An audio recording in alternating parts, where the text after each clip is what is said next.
Attention, please, ladies and gentlemen. You're watching the Yes Network, the home of champions. Coming up, it's playoff time as the undefeated Freeport Red Devils take on the resurgent Tigers of Hempstead. Conference 1 football is next on Yes.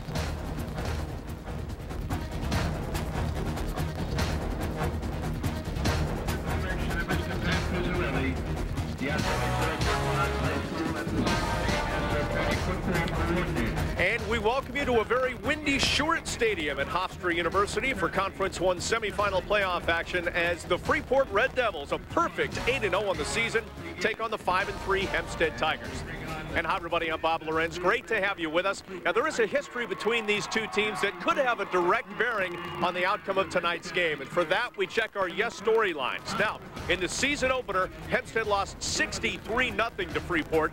The Tigers will have to erase that from their memories and get halfback Rahul Walker running the ball early and often. Meanwhile, Freeport likes to air the ball out with quarterback Randy Mills. And, of course, they have that stingy defense. Great time to bring in Howard Cross, and let's talk about that devilish defense. They've shut down everybody this season. Shutting them down is not even exactly the way you want to put it. They're not giving up a thing. They only let 13 points get by them the entire season. 7 points in the last game. I think if it hadn't been since 1930s, there's been a defense that strong, and that makes them number 2 all time. I guess you had to be pretty old to remember that defense. Yeah, a little slippage in the last game. They gave up a whole touchdown. A whole touchdown. Yeah. In the meantime, Rahul Walker's no stranger to touchdowns. Here's a guy who had 2 in their last game, plus 130 yards, so he comes in with some hot legs, I guess you could say. You know, Rahul Walker's a triple threat guy. He plays a running back. He's a return guy. He's also a defensive player. If he's going to have any effect tonight, he's going to be hot in all 3 divisions of his game. If he's not, he's going to have a tough night all night long. So we know that Hempstead is going to enjoy running the ball as they always do. In the meantime, we know that Freeport likes to air it out. And, of course, that goes on the arm of quarterback Randy Mills. Randy Mills is hot, guys. I'm telling you, he has 23 touchdowns for the season. He's looking good. But the big thing about him, look for him tonight to hit all of his receivers. He uses a lot of guys, kind of like an NFL quarterback or a college quarterback. I'm looking for big things from him tonight. Well, the Tigers have certainly got their work cut out for them, and we will be back with the opening kickoff as we get set for Freeport against Hempstead right after this.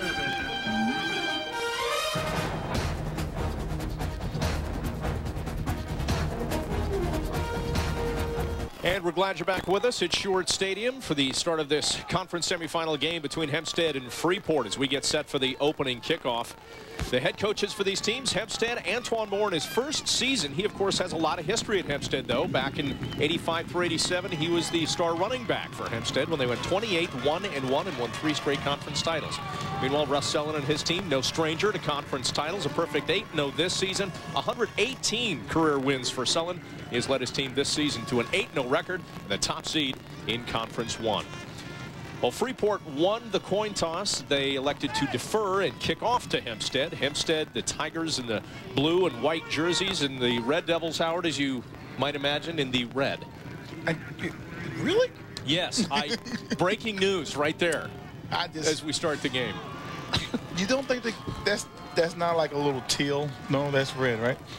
The violet, maybe. No, violet's blue, too. Oh, Brady and Johnson are back deep for Hempstead, and the ball into the end zone, and they will start with the ball at the 20-yard line. So nothing uncommon for Freeport. They've had a lot of touchbacks this season. Well, you know, the high school rule is kicking into the end zone. They're going to change that. We're going to commission them to change it. Here's a look at the starters for Hempstead. Along the line, Martin, Brown, Castaneda, Petway, and Moore. And, of course, the skilled players, I guess you could call them, is be the best way to put it. Michael Williams at quarterback, the senior. We'll keep our eye on number 12, Rahul Walker. He'll get his name called a lot today. Raymond Bennett, the right halfback.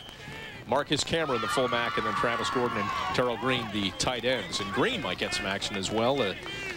If Michael Williams decides to air it out. He does have 7 touchdown passes this season. Well, you know, they got to do all they can today, that's for sure. And first play is a handoff right side, maybe 1 yard, and that's about it. I think this defense looks good, though. You got to see them this early in the game. We're going to see what happens. Well, let's take a look at the defense. It's Woodmansey, Odalaja, Greenwood, and McQueen along the line. They do play a 4-3. The linebackers are Norville, Gutierrez, and Rudolph. And in the defensive backfield, it's Reitmeyer, Jackman, Bates, and Eason. And again, we see some names that we'll see going both ways, both offensively and defensively in this game. So it's 2nd down now and 9.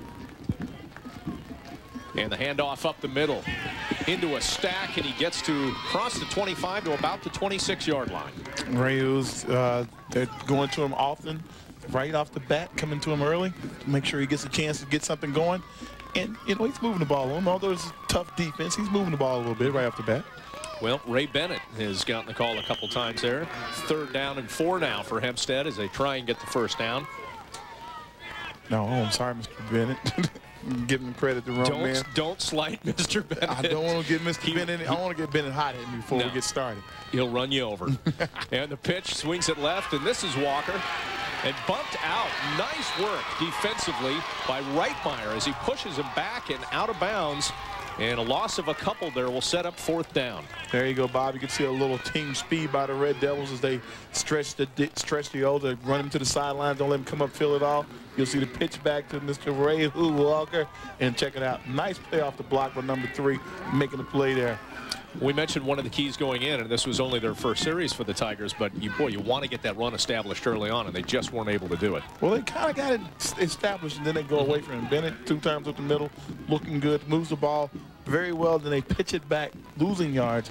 And I think, you know, the Red Devils kind of waiting for that. If you're going to throw it back, we're going to come meet you back there and get the ball back from you. Reitmeyer made the tackle, and he was back to receive that punt as it bounces and gets a decent Hempstead bounce to about the 41-yard line. But Freeport will start their first offensive series with good field position at about the 41.5. So they've got a really good field position there, Howard. Yeah, you know what? That's what you want. Early in the game, you don't get a lot of starting. You don't get a lot of good field position. Well, it's all seniors across the line for Freeport. Woodmansey, Odelaja, Rudolph McQueen, and Gutierrez. Randy Mills is the quarterback. We'll talk a lot about him tonight. Leslie Jackman, the running back. Reitmeyer, Bates, Eason, and Hogan. And Reitmeyer and Bates are the 2 wide receivers that Mills likes to go to as he starts in the shotgun and hands off. And it's Jackman left side across the 50 to the 45 and down to about the 42-yard line. That's a nice run off the left side. Jackman does a good job of taking the ball in the middle and go to the outside. Well, Jackman in the prior game had 7 carries for 120 yards. As we take a look at the Hempstead defense, it's Green, Martin, Petway, and Moore on the line. Bennett, Cameron, and Brady. And Bennett and Cameron are 2 guys to keep an eye on at those linebacker positions. And Shuford, Bavard, Barney, and Walker in the defensive backfield.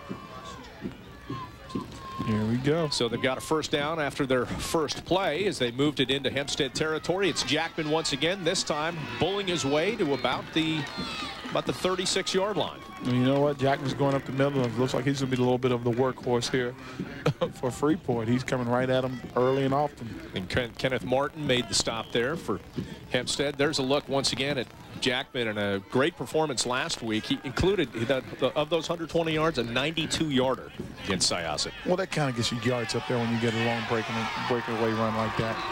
Speaking of long breakaway runs, as Jackman once again gets down to about the 20-yard line and another 1st down. You see Mr. Bennett there on the tackle trying to ask, like, what's going on? He's getting back here kind of quick. Somebody put a hand on him.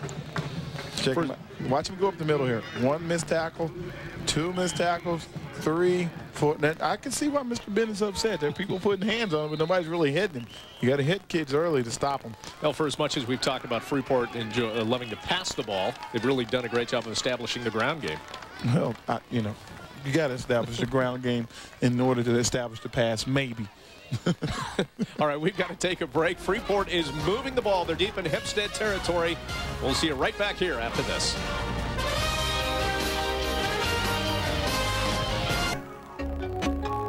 Hofstra University for the semifinal game between Hempstead and Freeport. Freeport freely moving the ball. 3 plays on this drive, and they're already down to the 19, Howard. You know what, Jackman, 3 plays, 40 yards, and another play right here as he takes it in for a touchdown. He has carried the ball 4 plays on this 4-play drive, and Jackman is into the end zone for the first touchdown of the game, Howard.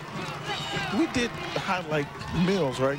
Did Jackman know that? Yes, maybe he did. Maybe that's the whole thing. Is he upset? It didn't get it. Okay, we got to get him some He props. didn't get his beauty shot. That's right. Here's a look once again, Howard, at the run. Look at Jackman right up the middle. Look at this cut. Walking by defenders. Not a man. No one put a hand on him. That's pretty good. He carries the ball loosely. Not a big deal because nobody's there to tackle him. Well, they make the extra point attempt, and there's a flag on the play.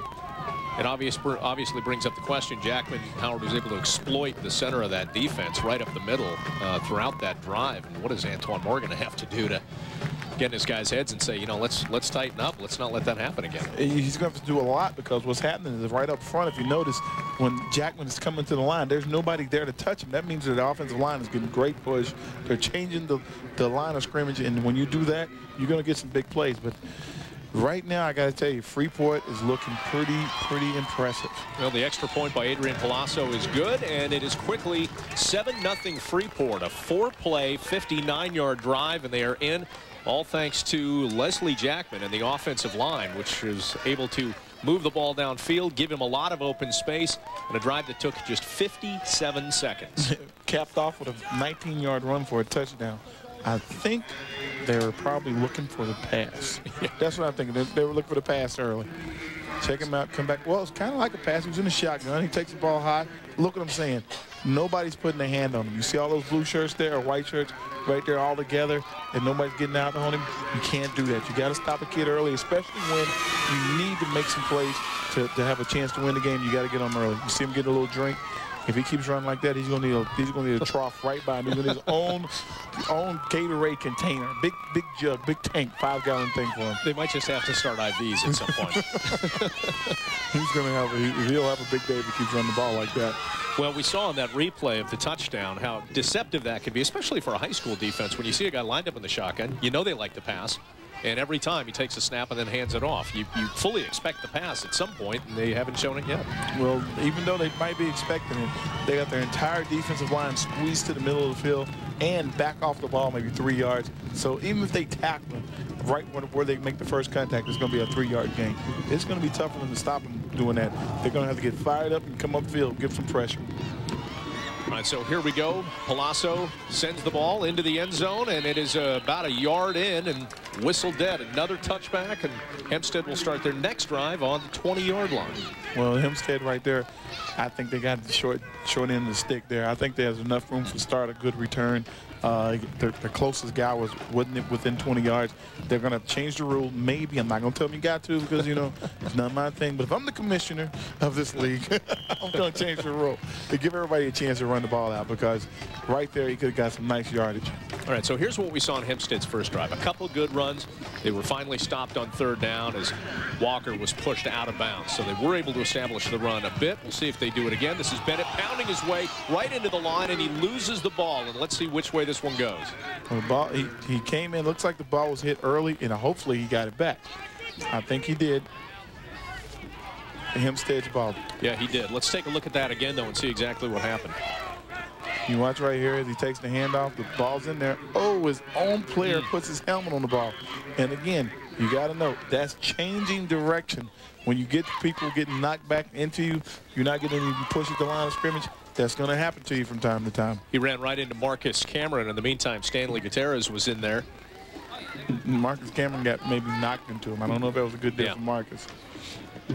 Well, Gutierrez is one of those guys that we'll hear a lot about tonight. He had 10 tackles in the last game for the Red Devils. Yeah, he's kind of like their own little Urlacher there. He's going to make a lot of plays. He's going to be around the ball all night long. Okay, so 2nd and 11 now after the fumble. And we see Williams this time on the keeper. Gets across the 20 to about the 21-yard line. It was a rollout, maybe a bootleg. And downfield, all his receivers seemed to be covered, so he decided to keep it early. It looked in the beginning that he had like a big opening, maybe could gain 15 or so yards, but that defense was swarming. They were all over the Red Devils or everywhere on the field. They closed in a hurry. Lennox Norville leading the charge for the Red Devils defense as they've pinned Hempstead back now on a 3rd and 9. Look at Stanley Gutierrez, 73 tackles, 4 interceptions. He's having a pretty impressive year. That's only 8 games he's had that kind of stats. That's impressive. Very good stuff from Gutierrez and the defense, and they've done a good job here on Hempstead's 2nd drive as they've got him in a 3rd and 9 now. And we'll see what Walker decides to do, dropping back. He does have 7 touchdown passes on the season, but this one nowhere near his intended receiver, and we've got a 4th down once again. He wasn't throwing that to the official? I thought the official. Oh, maybe that's what I got you. I think the official, he didn't catch it. We got a drop by the official. He had a little miscue there. He was under some duress. He had to get rid of the ball, and he did a wise thing by throwing it out of bounds, so he didn't take the sack. I need to put that down on my stat sheet. That ref did not have good hands. Did not run a good route. All right, so Reitmeyer back at about the 49-yard line, the 50-yard line to receive the punt. And it's a fake. And Walker scrambling and looking for an open receiver, and he throws it right into the middle of a lot of red jerseys. Probably the best decision he could have made at that point. So Freeport will take over once again deep in Hempstead territory. Dismay on the part of Antoine Moore and his club as Freeport gets ready to line up again. We're going to step aside for just a minute. The Red Devils lead it 7-0. On special teams for Hempstead, Howard. Let's take a look at what happened. Well, it appears there we see he takes the ball. I'm assuming it looks like he may have had some pressure off the right side, but he had the presence of mind to throw it downfield, though, so he didn't quite take the sack. I mean, Rahul Walker, he gets the ball. He's looking to punt it, but we're not really sure what happened there. We can speculate and say that it was a fake, but I don't think the coach Moore would have ran a fake that deep in his own territory. Well, he certainly had a lot of poise and the presence of mind to throw that ball away. And fortunately, it sets up Freeport in great field position. They've got the ball at about the 20 or 21-yard line, 20-yard line as they get set to go again here. You know, Hempstead's going to come up with a big defensive stop or any kind of a stop, even a little stop to slow this game down. That shows the angle I had there at the 21. The pass outside to the right side. And we've got another Freeport touchdown. They have touched the ball very little, but they now lead it 13-0. Taylor Eason on the outside. Well, that right there is one of those plays that it's feast or famine. It's called the wide receiver screen. You throw it to the outside, and you cannot, you know, either you stop it right at the line of scrimmage or it could be a touchdown, but there's not a lot of people out there. As you see, he's got his blocker set up in front of him. He gets the one block. He gets two blocks, actually. Number 3 does an outstanding job getting up the field and getting two guys. That's what's his, Reitmeyer? Reitmeyer makes a great play there, blocking two guys. That's what we used to call back in the old days a twofer. The 2-for-1 special. He got the twofer. Can I get a number 2, please? So Palazzo's extra point kick is good, and it is now 14-0 Freeport. Here's another look. Them throwing him outside. Look, there's twofer. There's one little block. Let's say, you know what? I'll get another one. There's 2 blocks just to make sure you get into the end zone. So the coach might grade him out as an A on that one, right? And, you know, coach, it's like the A+ thing. He has to give him like, okay, well, if you're really good, you can get 2 guys. Well, you know, the receiver got hit in the end zone. There is a third guy. He's probably going to give him an A-. He didn't get the third guy. There was one guy deep. Well, Easton is just one of the many options for Randy Mills on this Red Devils offense. He's got Reitmeyer, who laid the blocks on that one. Jet Bates, number 7. We'll keep an eye on him tonight as well. But so far, it has worked out very much in Freeport's favor. First 2 touches of the ball and 2 touchdowns. They lead it 14-0. And the time consuming, they're not using a lot of time off the clock, which is very impressive.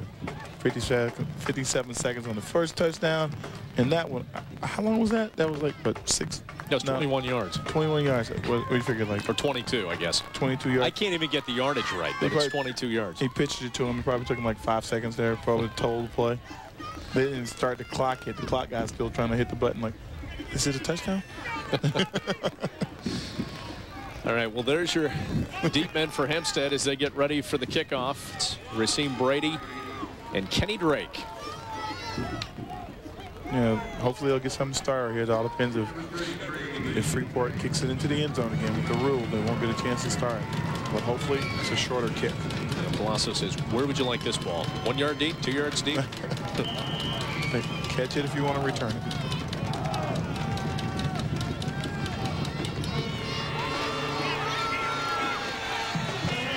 And once again into the end zone, you see Drake not even giving it a look. The guys back there for Hempstead decide to let it go, and they'll start once again at the 20-yard line. And so far, the Red Devils defense has done a great job. We've seen a lot of speed, and I think that's one thing that really stands out about that defense, Howard. Yeah, a lot of speed and well coached. These guys are in the position they need to be at all times. You saw a while ago they had a rollout earlier and a bootleg. quarterback rolls out. He has time, but he doesn't have receivers, so he has to run the ball. And the other time they try to, they run it up the middle a couple times. They catch on to that, and they stop the running up the middle. So we got to see what Hempstead's going to do now to try to get something on Freeport, get anything, get something moving. Well, the Tigers got pushed back on their last possession. They have just 2 yards of offense as compared to 81 for Freeport so far in the game. And they work the ball across the 20 for a couple yards on that down. James Rudolph with the stop. There you go. You got I think that was Raymond Bennett right up the middle there. So they're going with Bennett a lot. Bennett's getting the big carries here. Well, which is surprising to a certain extent, unless I think the trickery at this point, would be uncalled for, certainly, because you've got a guy in Walker who... That was Walker, actually. Was Walker? Yeah, that was okay. Walker. They were showing me on the camera there. Let me know, Mr. Cross.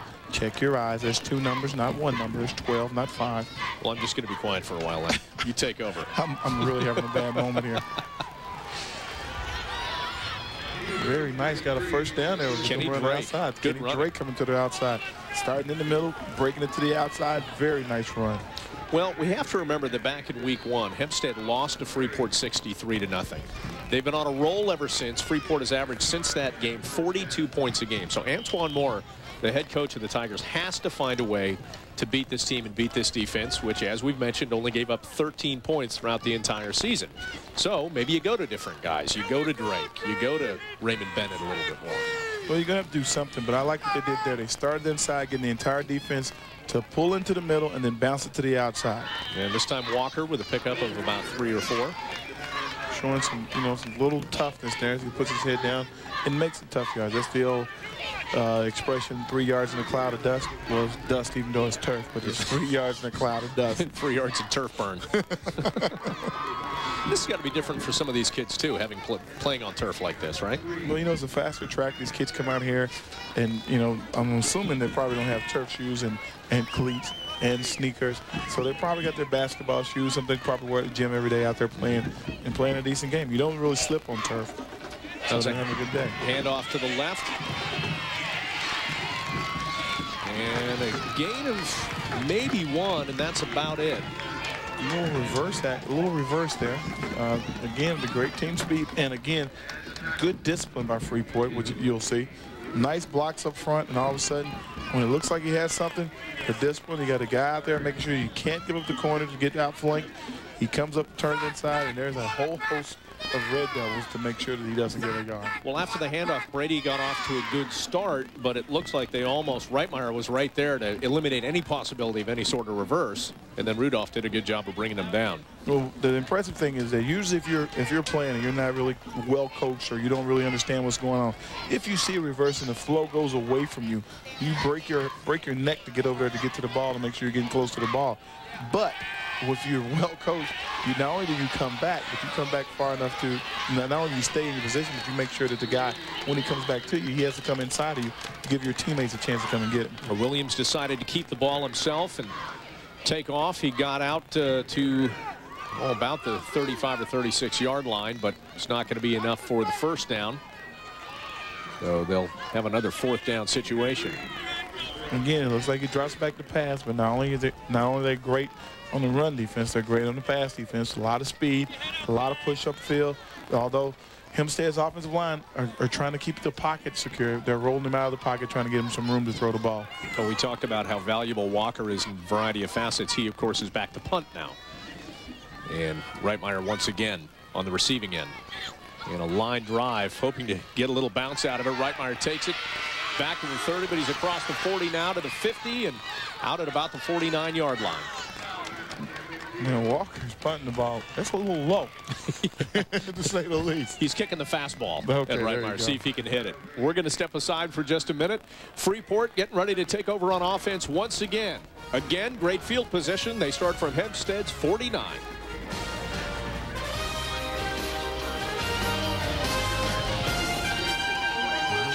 Tonight on Yes, it's a battle of 2 of the NBA's best point guards when Jason Kidd and the Nets welcome Baron Davis and the Hornets to the Meadowlands. Complete coverage begins at 7 o'clock with the Nets pregame. Then join Ian Eagle and Kelly Tripucka for all the Nets action starting at 7:30. Hornets versus the Nets tomorrow night starting at 7 only on Yes.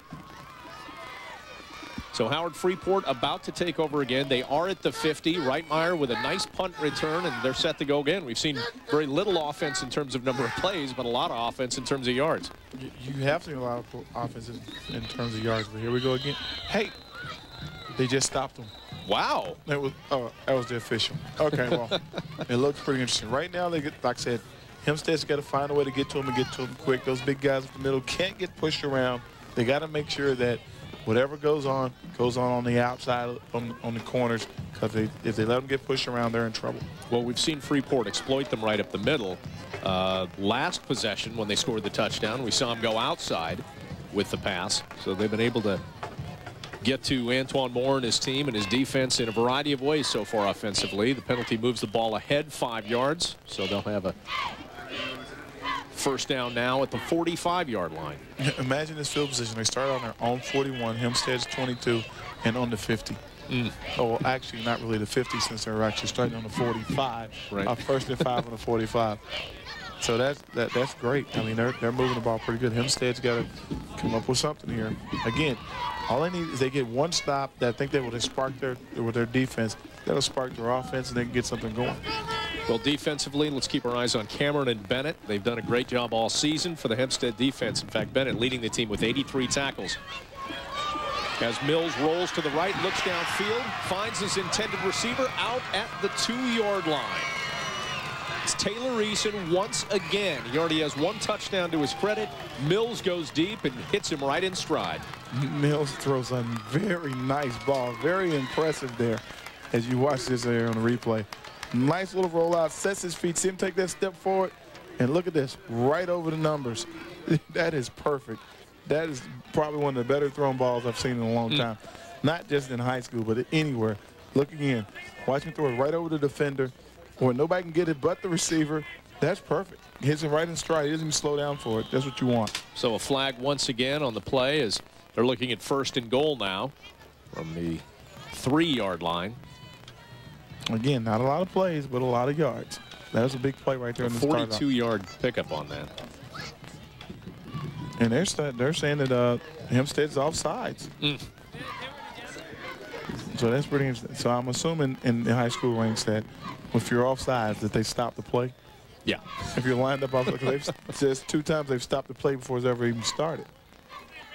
And Mills once again, Jackman up the middle, and another touchdown for Freeport. Boy, they are absolutely dominating offensively. Big plays, small play, even small plays turn into big plays. Well, that right there was just again showing the dominance of that offensive line. If you notice, they're on the 2-yard line to start the little drive there, and when the play starts, the entire defensive line was just about in the end zone. Look at this.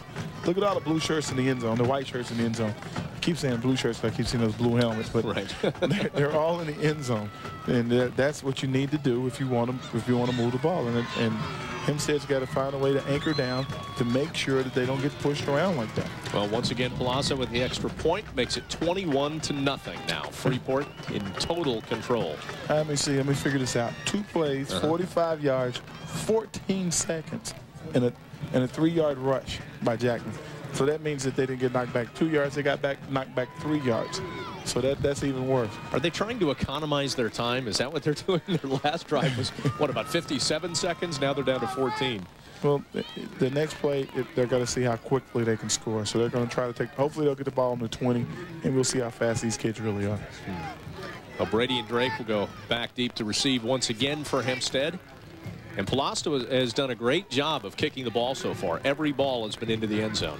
Well, that's excellent. That's going to definitely get him some looks from colleges. I mean, he's a senior. When you can kick the ball into the end zone, even on a windy night like tonight, that gives you an opportunity to go to college. Colleges like to see kickers kick it into the end zone, not just to the 1 or to the 2 or 5-yard line. They want you to kick it into the end zone. Look at Jackman's for tonight. He had 5 carries, 62 yards, 2 touchdowns. For most people, that's pretty good. They could pretty much, call it a night. But he still has 3 quarters to play. Yeah, and 3.5 minutes left in the first as well to see what more he can do. But we'll see Hempstead go to work offensively here. It's a cold night, but these I think Hempstead's feeling the cold, and Freeport's red hot. Not to mention they're Red Devils, but red hot for sure. All right, so Palazzo once again set to kick from the 40. It's Drake and Brady back. And what a surprise. He kicks it into the end zone one more time. That one actually landed almost 8 yards deep. So that's a pretty good kick. You know, I'd be interested to see if they get an attempt. If they don't score or get in the end zone, to see if he goes for a long field goal. He's got the leg for it. Maybe they'll just stop on a second down and just kick one. Just for the heck of it. Just to keep his leg loose. Just to see what he could do. To make sure some college scouts get a chance to check him out. So the Tigers once again on the 20-yard line. They'll go to work. We've seen Bennett's name called a lot. Rahu Walker, we have not seen him run the ball as much as we expected, but they haven't had that many opportunities so far. You know, when you go 3 and out, you don't get a lot of opportunities. You got to do something to get your team started. Right now, I'd just like to see them maybe get the ball to the 50 to get them, you know, when they get the next punt, then it'll be deeper for them. Give Freeport a longer field to start with. And Williams goes to work once again. The handoff up the middle. This is Bennett. Nice gain of about 5 to the 25. I think it's really good when you hand the fullback the ball in this situation because the team is so athletic, so fast, so strong. They're getting such great push. Bennett's right behind the line of scrimmage. Once he touches the ball, most of the defense is buying before he even starts. So the linebacker assigned to him has a very good job. He's doing a good job and paying attention to what's going on. He knows, okay, fullback's my guy. So you guys go get the quarterback or whoever else, and I got the fullback. And that's who's making the tackle. But Gutierrez made the stop on that, but not before a gain of 5. Good first play call there by Moore and the quarterback Williams. We'll see what they can do here on second down. And again, bullying their way. And, well, I guess you're down 21-0. You consider Freeport the bully. You smack them in the mouth. And that's what they're doing right now. Good job so far in their first 2 possessions here. Exactly. What you got to do is keep it on the ground, keep it short. It's you know, Coach Moore sitting on the sideline. He's like, man, I don't know what's going on. He's trying to figure out exactly what's happening. Okay, we're having success with the fullback running the ball. Let's run the ball right up the middle, right at him. Well, there is a great history of linebackers here with the Red Devils. They refer to it as linebacker high. Clifton Smith, a rookie with the Redskins. He, of course, moved from Freeport to Syracuse. Marlon Greenwood, in his 3rd year with the Dolphins, is starting outside linebacker. So there's a history of very talented linebackers with this ball club. Also, another Syracuse guy. That's pretty interesting. Was this like Syracuse feeder school? Yeah. So it's 1st and 10 now, and a flag on the play as Hempstead gets no gain on that play. Yeah, it was pretty tough right there. He may have had a couple holes, but you can't really stretch out this defense because they're too fast. They're going to go sideline to sideline to make sure that you don't get it upfield. And Gutierrez again with the stop. Kenny Drake. And we got a little extra action with the offensive line or somebody there. Kenny Drake, a freshman, 5'7", 165, another freshman. Well, when Moore took over, you know, as early as a couple of years ago, they didn't even have a JV team at Hempstead. So he has had to incorporate a lot of younger players onto his squad. And it is impressive to see. We've seen, you know what, Howard, we've seen some impressive freshmen in the couple games we've done so far. Yeah, we have. You know, it's great to see young guys that have that kind of ability get a chance to play. A lot of coaches won't play them, but, you know, thanks to coaches like Coach Moore, give these young guys a chance to play and on a high level against the best competition. Yeah. Hempstead has 4 freshmen on the squad. Drake has made a nice impression thus far as Hempstead looks at a 2nd and 10 now. And Drake will be sitting around later thinking about, okay, next year I am definitely going to make this work. And this time it's Bennett off to the left side, pounding his way across the 30 to the 31. Bennett looked like he had a little something going there, and unfortunate for him, his own player ran into him to make the tackle. But that was nice, though. You got to watch the snap here. You can't really tell what happened. I don't know if he was snapping it to the quarterback.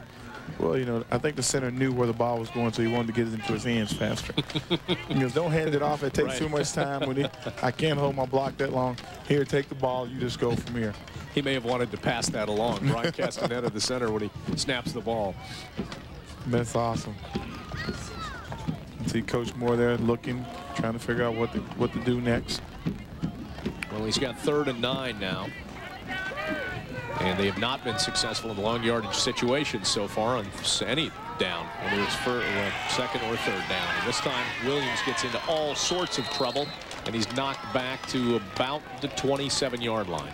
You know, the great thing is you see pressure by the defensive front. Everybody's all over the quarterback, grabbing and reaching at him. But if you look downfield, you see everybody's covered. Look at this, 1, 2. 2 guys are there, 3 guys are there. 4th guy's coming in to jump on the ball. They got a few guys there at the ball. Just to start out, you got 56. You had Otalaja doing a great job. You had a bunch of guys right around the ball. I don't know how many guys. 56 maybe was there. 58 was there. I think we had a 3 that was standing around, or 30. We had so many guys. All those guys got numbers? I don't think he was standing around. They were doing some damage. We're going to step aside for just a minute. Freeport in steady control of this game, up 21-0. 10:30 on Yes. Tune in for an all-new center stage as Michael Kay sits down for an hour of conversation with boxing great Lennox Lewis, one of the most successful heavyweights ever. Lewis shares stories about his lifetime in sports on the premiere of Center Stage Lennox Lewis tomorrow night at 10:30 only on Yes. You think Michael Kay's going to ask him to go a couple rounds sparring with Lennox? Yeah, I think Michael is more than up for that. I mean, Michael's a big guy now. Michael's not a little guy. I mean, he could, you know, get in the ring and he'll last a few rounds. He could run for his life for like 3 minutes. Like 3 minutes, $1 million. Can you make it? In the ring going, don't hit me, don't hit me, I'm sorry. Well, speaking of a fight, unfortunately, Hempstead has not been able to put up much of one so far because of what the Freeport offense and defense have done. Although, to Rahu Walker's credit, he did a great job of getting that punt off in the face of a lot of red jerseys as Hempstead got another nice bounce. But it looks like the play is coming back. Oh, if they're lucky, it was a roughing the kicker or something. You think? No. Actually, well, it may have been actually. They're moving the ball up to looks like the 42-yard line. Oh my goodness! Nice. That's called a break. Yep, that is a huge break for Hempstead. There we go. We're going to have a chance here for Hempstead to get a first down. If they get a first down, they cross the 50. That would be nice. And that's going to be, hey, they need all the movement they can get right now. Anytime you have a game like this and you seem like you're overmatched the entire time, any positive thing is a good thing, and that was very positive for them. Well, it's hard probably for any player not to get down 21-0. You really got to find motivation and ways to get the ball moving. And Hempstead has been able to do a decent job of that their last couple possessions. And this time Williams trying to get something going, but there was absolute domination on the offensive line and the linebackers for Freeport as they got through and got to him. Otalaja in quickly on that play. Now, on that particular play right there, I think Williams may have been looking to run the option, but the defense is upfield so fast, they cut off the pitch. He has to turn around and try to go the opposite way, reverse field. They just are not giving Williams enough time to operate back there, and it knocks the ball back 4 yards. 2nd and 14 now. Yeah, Freeport Elijah, he's also, I don't know if he's a linebacker or not. Let me see. No, he's a left tackle. Oh, he's left tackle, right. So, you know, even though he's doing good. Freeport's got 125 yards and Hempstead only 13. See if we can change some of that. Williams drops back to pass, and heartbreak for Freeport right there. Jet Bates, who, by the way, is a receiver, didn't have the hands on that one, Howard.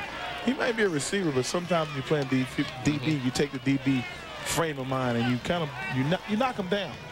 And, you know, that's a good defensive stop there. Well, he would have been off to the races there. It was wide open. Unfortunately, he just couldn't hang on to it. I don't know if he'd have been off to the races or just people just been running behind him and going, hoping that he would do what he just did. Because, you know, the closest guy was number 81, and he was in sprint mode by the time that he dropped it. Well, Hempstead down 21-0 here as they look at a 3rd and 14 now. Timeout the Tigers have taken to kind of regroup and come up with something different against that tough Freeport defense. The Red Devils lead it 21-0. Hempstead is trying to get something going offensively. Hofstra University for the conference semifinal game between Hempstead and Freeport. And so far, the Red Devils have been absolutely dominant.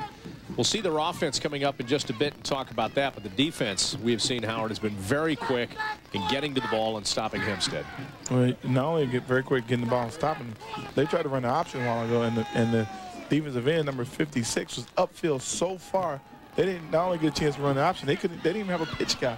He had a reverse field on the option. And as you saw in that play right there, Walker was flying down the left sideline, but Williams just didn't have enough time to get his feet set and time his pass. He just kind of launched it and hoped that Walker ran underneath it. Leslie Jackman with the coverage on that. Yeah, Jackman was running stride for stride with him. If Walker gets it, it's going to be a great catch, to say the least. But it's going to be a tough night for them. They're going to have to figure out something here. So 4th and 14, and this time Walker will go back to punt. So actually, you know what? They might change field position very big time this time. Maybe they'll start from their own. You know, I don't know. He's standing on the 35. If we get lucky, he'll be inside the 20. Well, last time Freeport had a roughing the kicker that kept the ball in Hempstead's hands. This time the ball hung up, and nice job of blocking the punt right there as it bounces around the 38-yard line, maybe to the 37. And once again, Freeport will have great field position on that. Sean Scott was able to get through, as well as Kyle Greenwood and Walker. Again, they have simply dominated the line of scrimmage. Freeport has. They've not been able, Hempstead, to really do anything as far as offense, defense, or special teams. Now, when you have a problem like that, when you don't block anybody. He's taking a lot of steps anyway. He's not a true punter. He's taking a couple extra steps in there to get his feet set to punt the ball. I think here we go. Watch the block. Watch his feet. 1, 2, 3. He's got to take like almost 4 steps to punt the ball. When you do that, you're going to give somebody time to get to you. Well, there was a flag on the play, but they have picked it up, and no flag instead. So, well, they haven't flipped the yardage marker yet. We'll wait and see. Now they have. So Freeport will take over as Randy Mills and company go back to work offensively. But let's take another look at that special teams breakdown. They have a lot of guys in the backfield right there. You had 77 in the backfield. I saw 53 back there from this angle. And guys, when you put pressure on him like that, he has to be able to get the punt off. And the only way to get the punt off is to get some blocking on the edges. And they're going to come off the edges, I bet, almost every time. All right, so the ball on the 38-yard line of Hempstead and run right into the pile. Randy Mills, not a lot of success on that one. Well, it looks like, again, they take the ball to run the option. The quarterback decides to keep the ball in this situation and go upfield. Well, you know, he made a nice play. The Hempstead guys made a good play on defense. Jason Richardson leading the charge. They made a good stop. There is a lot of size on that defensive line for Hempstead. And that time with the option, I think that was just a great play. Number 81 came down hard, stopped him. You got to do that. You got to get to the quarterback quick. Now, this is something I like to see in high school football: a check, an audible, right at the line of scrimmage. Well, he sees something he likes. Mills goes outside, right side. And Freeport is going to get into the end zone once again. Bobby Hogan this time. Number 13 takes the ball after Mills had checked off, audibleized, and they capitalize once again. And that's a very nice play. The quarterback goes to the line, don't know what he's looking at, goes to the line, sets up and throws the wide receiver. It looks like the wide receiver screen. You see number 53 getting out and throwing an incredible block. That was very nice right there. That's number 53 for Freeport, hitting somebody on the outside. Boy, big play, Randay. Look at this pep talk. This is what I did. This is how we got in the end zone. Is he joking? Does he know what the temperature is out there? Yeah, it's it's getting near the freezing mark, and he's out there in his summer gear. That's Coach Keith Brown. Let them know, like, baby, I'm here with you. You feel me? You understand? I got it. And just tuck the ball sometimes. He's yelling at him about a play that happened a couple times ago. When you ran the option, you didn't tuck the ball.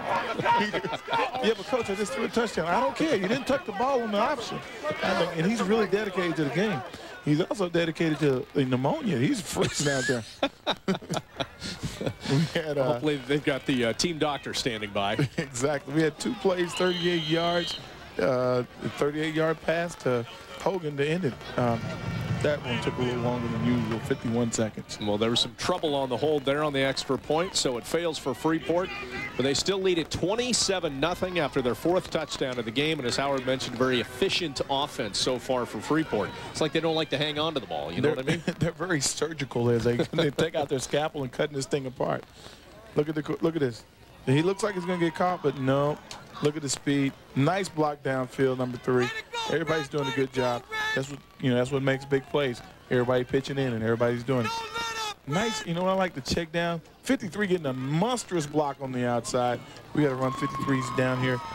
53, we don't have a 53 on the thing unless it's Mr. Evans. I think it might be Mr. Evans. Is it Evans? We're both looking. Kyle Greenwood. Greenwood, I'm sorry. Got Mr. Greenwood. Sorry there, Greenwood. I don't want to call you by the wrong name.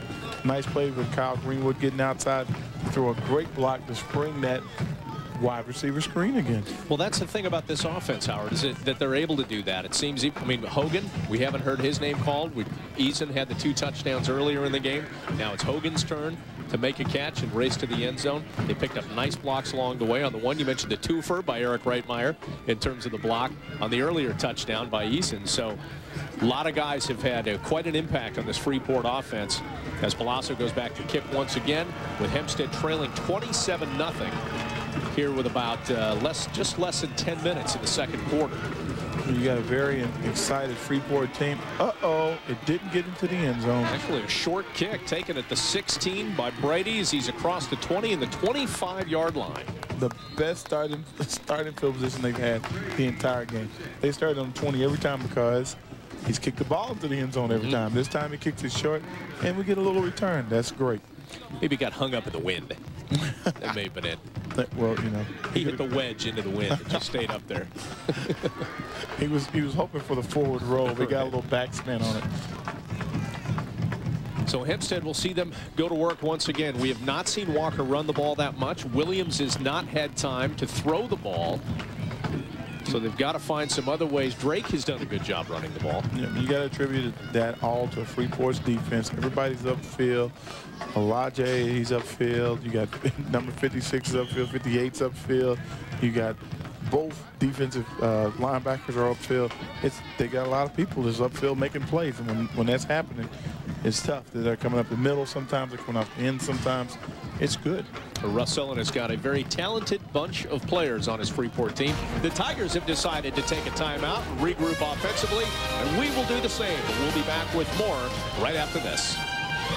And we're glad you're back with us. Hempstead taking over once again. They'll have the ball at the very stingy defense that we've talked about, an almost historic defense, Howard. Just like Grandpa, Freeport points allowed, 6 in 1930. They gave up 7 points in their last game to Syosset. They had a real letdown. Well, you know, probably somebody was sleeping on the bus on the way over. That's right. Get them in the ball game. Hempstead trying a little different formation. More guys in the backfield. Williams keeping the ball, and he's dragged down after a nice gain as he gets to the 33-yard line. Odalaja once again in with the tackle, but there's a flag on the play. And so far the backs were Hempstead. Did you see this play again? Nice play on the outside. Got broken up early. Somebody comes in. Looks like he's getting ready to pitch the ball. But every time he's ready to pitch it, somebody's hitting him. And it was a face mask against Freeport. One of the few infractions or miscues that they've had, certainly in this game. But Hempstead certainly benefiting from that as the chains move.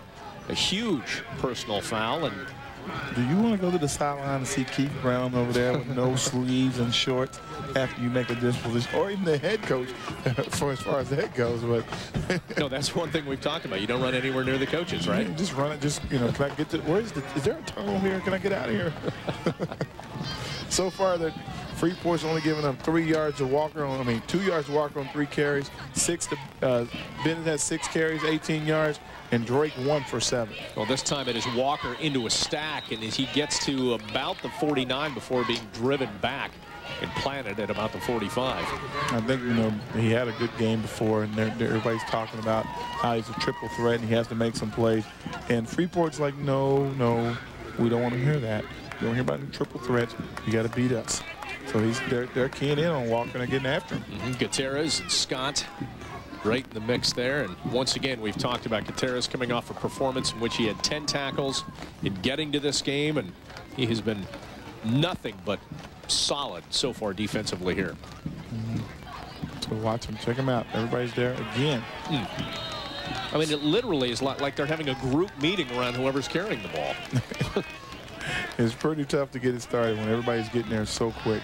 That time we had number 58 on the tackle. Look, you just can't tell. Look at this upfield. 2 guys are upfield, 3 guys upfield. Linebacker has him around the waist. There's too many guys there for him to get around. And credit Woodmansey there, number 58, with getting his hands on him as well and just slowing him down. I mean, flat out stopping him. Woodmansey's actually the defensive end, or left end as they're calling him, and he's there in the backfield. You got to get guys to block all the way along the line of scrimmage. You got to have 5 helmets on 5 helmets, or shoulder pads on shoulder pads, whatever the terminology is used today. But if you don't do that, there's going to be a tough time to get things started. Well, 3rd and 9 as Williams drops under center. They'd like to get across midfield for nothing else, a moral victory, because they've not been able to move the ball. The pass falling incomplete, intended for Beauvais, and simply no success in the passing game so far for the Tigers. Well, there's a case of what you were asking earlier. You know, a team coming out trying to get used to the field, a new surface. You'll see that the quarterback throws the ball behind him, and the receiver slides down, getting on the edge of his shoes. And the ball looks like it might have actually been tipped a little bit, or his hand the passing motion may have been altered just a little bit, but it falls incomplete. Williams struggling with the pass once again. Well, wouldn't be surprised if that happened, because there are a lot of guys getting to the quarterback. You know, they're back there taking straws and see who gets to go next. Who gets to go next? Walker's leg is getting a workout. He was hoping to do it rushing the ball. Instead, he's doing it punting the ball. Nice punt as Reitmeyer drops back and catches it at about the 10-yard line.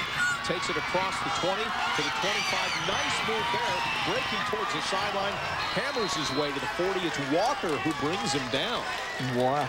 That right there was a great return. He was catching the ball, running away, running towards the end zone, plants his foot, turns back upfield, and he makes some yards. That's a nice punt return, because if he lets it go into the end zone, which it looks like it may be going into the end zone, they're going to get it back at the 20. He just gained 20 yards for their offense. And look at that. I mean, this is where we talk about the quickness. You see the moves that he puts on. Not a lot of guys have that ability to make a cut like that. Watch him coming back upfield. You see him plant his foot, heading upfield. Watch him in traffic. A little stop, a little give him a leg, let it go. Everybody runs by him. That's a nice move to get a few extra yards. See, if you're trying to cover on that, you hope that when he stops, he doesn't restart. Reitmeyer was able to do that. The only thing you can do is just run right at him, and if he does all that wiggling, hit him before he starts it up again. Well, Jackman ran right at the defense there, gained a 1 before Walker brought him down. Nice, tough 1 yard, little cloud of dust there, or turf burn. That was a puff of dust. That was about it. A little. Yeah, right. Get everything going there. That was a wheeze of a run. Walker's like, I'm going to get somebody. Something's going to change around here.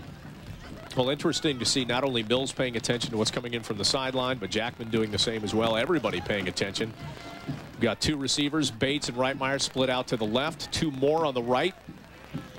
And a quick pass out to Jackman, facing a lot of defensive pressure there. Good work by the Hempstead defense. Terrell Green almost came up with the play of the game. He would have made an interception there. That would have been to the house, playing the defensive end over on the left side. He's still upset about it. Well, they've got to do something to disrupt Mills, right? They did it there with a nice rush. He almost had the ball. Gets out, a little pressure on the quarterback. Hands up. Oh, Terrell, baby, baby. Look, he's still upset. Let it go, Terrell. Short-term memory. Raymond Bennett came through quickly to put some heat on him. Well, that's a pretty good play. First time Free has 3rd down. What is that? I'm reading notes from my stat man. He's killing me over. That's a nice play. It's a 3rd down for the first time in the game. Yeah, 3rd and long as Mills looks downfield, finds Reitmeyer there with the catch just beyond the 30, and he will easily waltz into the center of the end zone for another Freeport touchdown. Reitmeyer had his man beat by about a step and a half. It was perfectly placed by Mills. Actually, Reitmeyer had to wait a little bit to make the catch, but he hauls it in and scores the touchdown. Bob, it took me longer to read this note than it did for them to score that touchdown right there.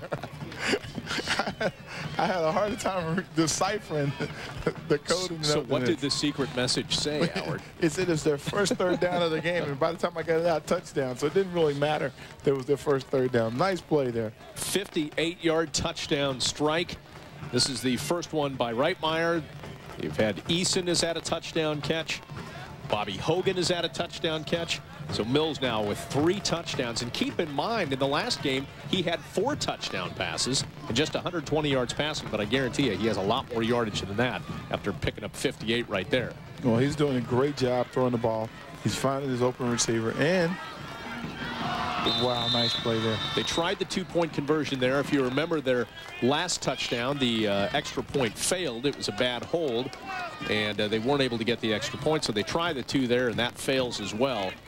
But of pretty much no consequence to Mills and Freeport because they're up 33-0. I didn't really know what the two-point conversion was for, but I guess you go for it to make it nice round 7-digit numbers, you know, multiples of 7. Yeah, of course.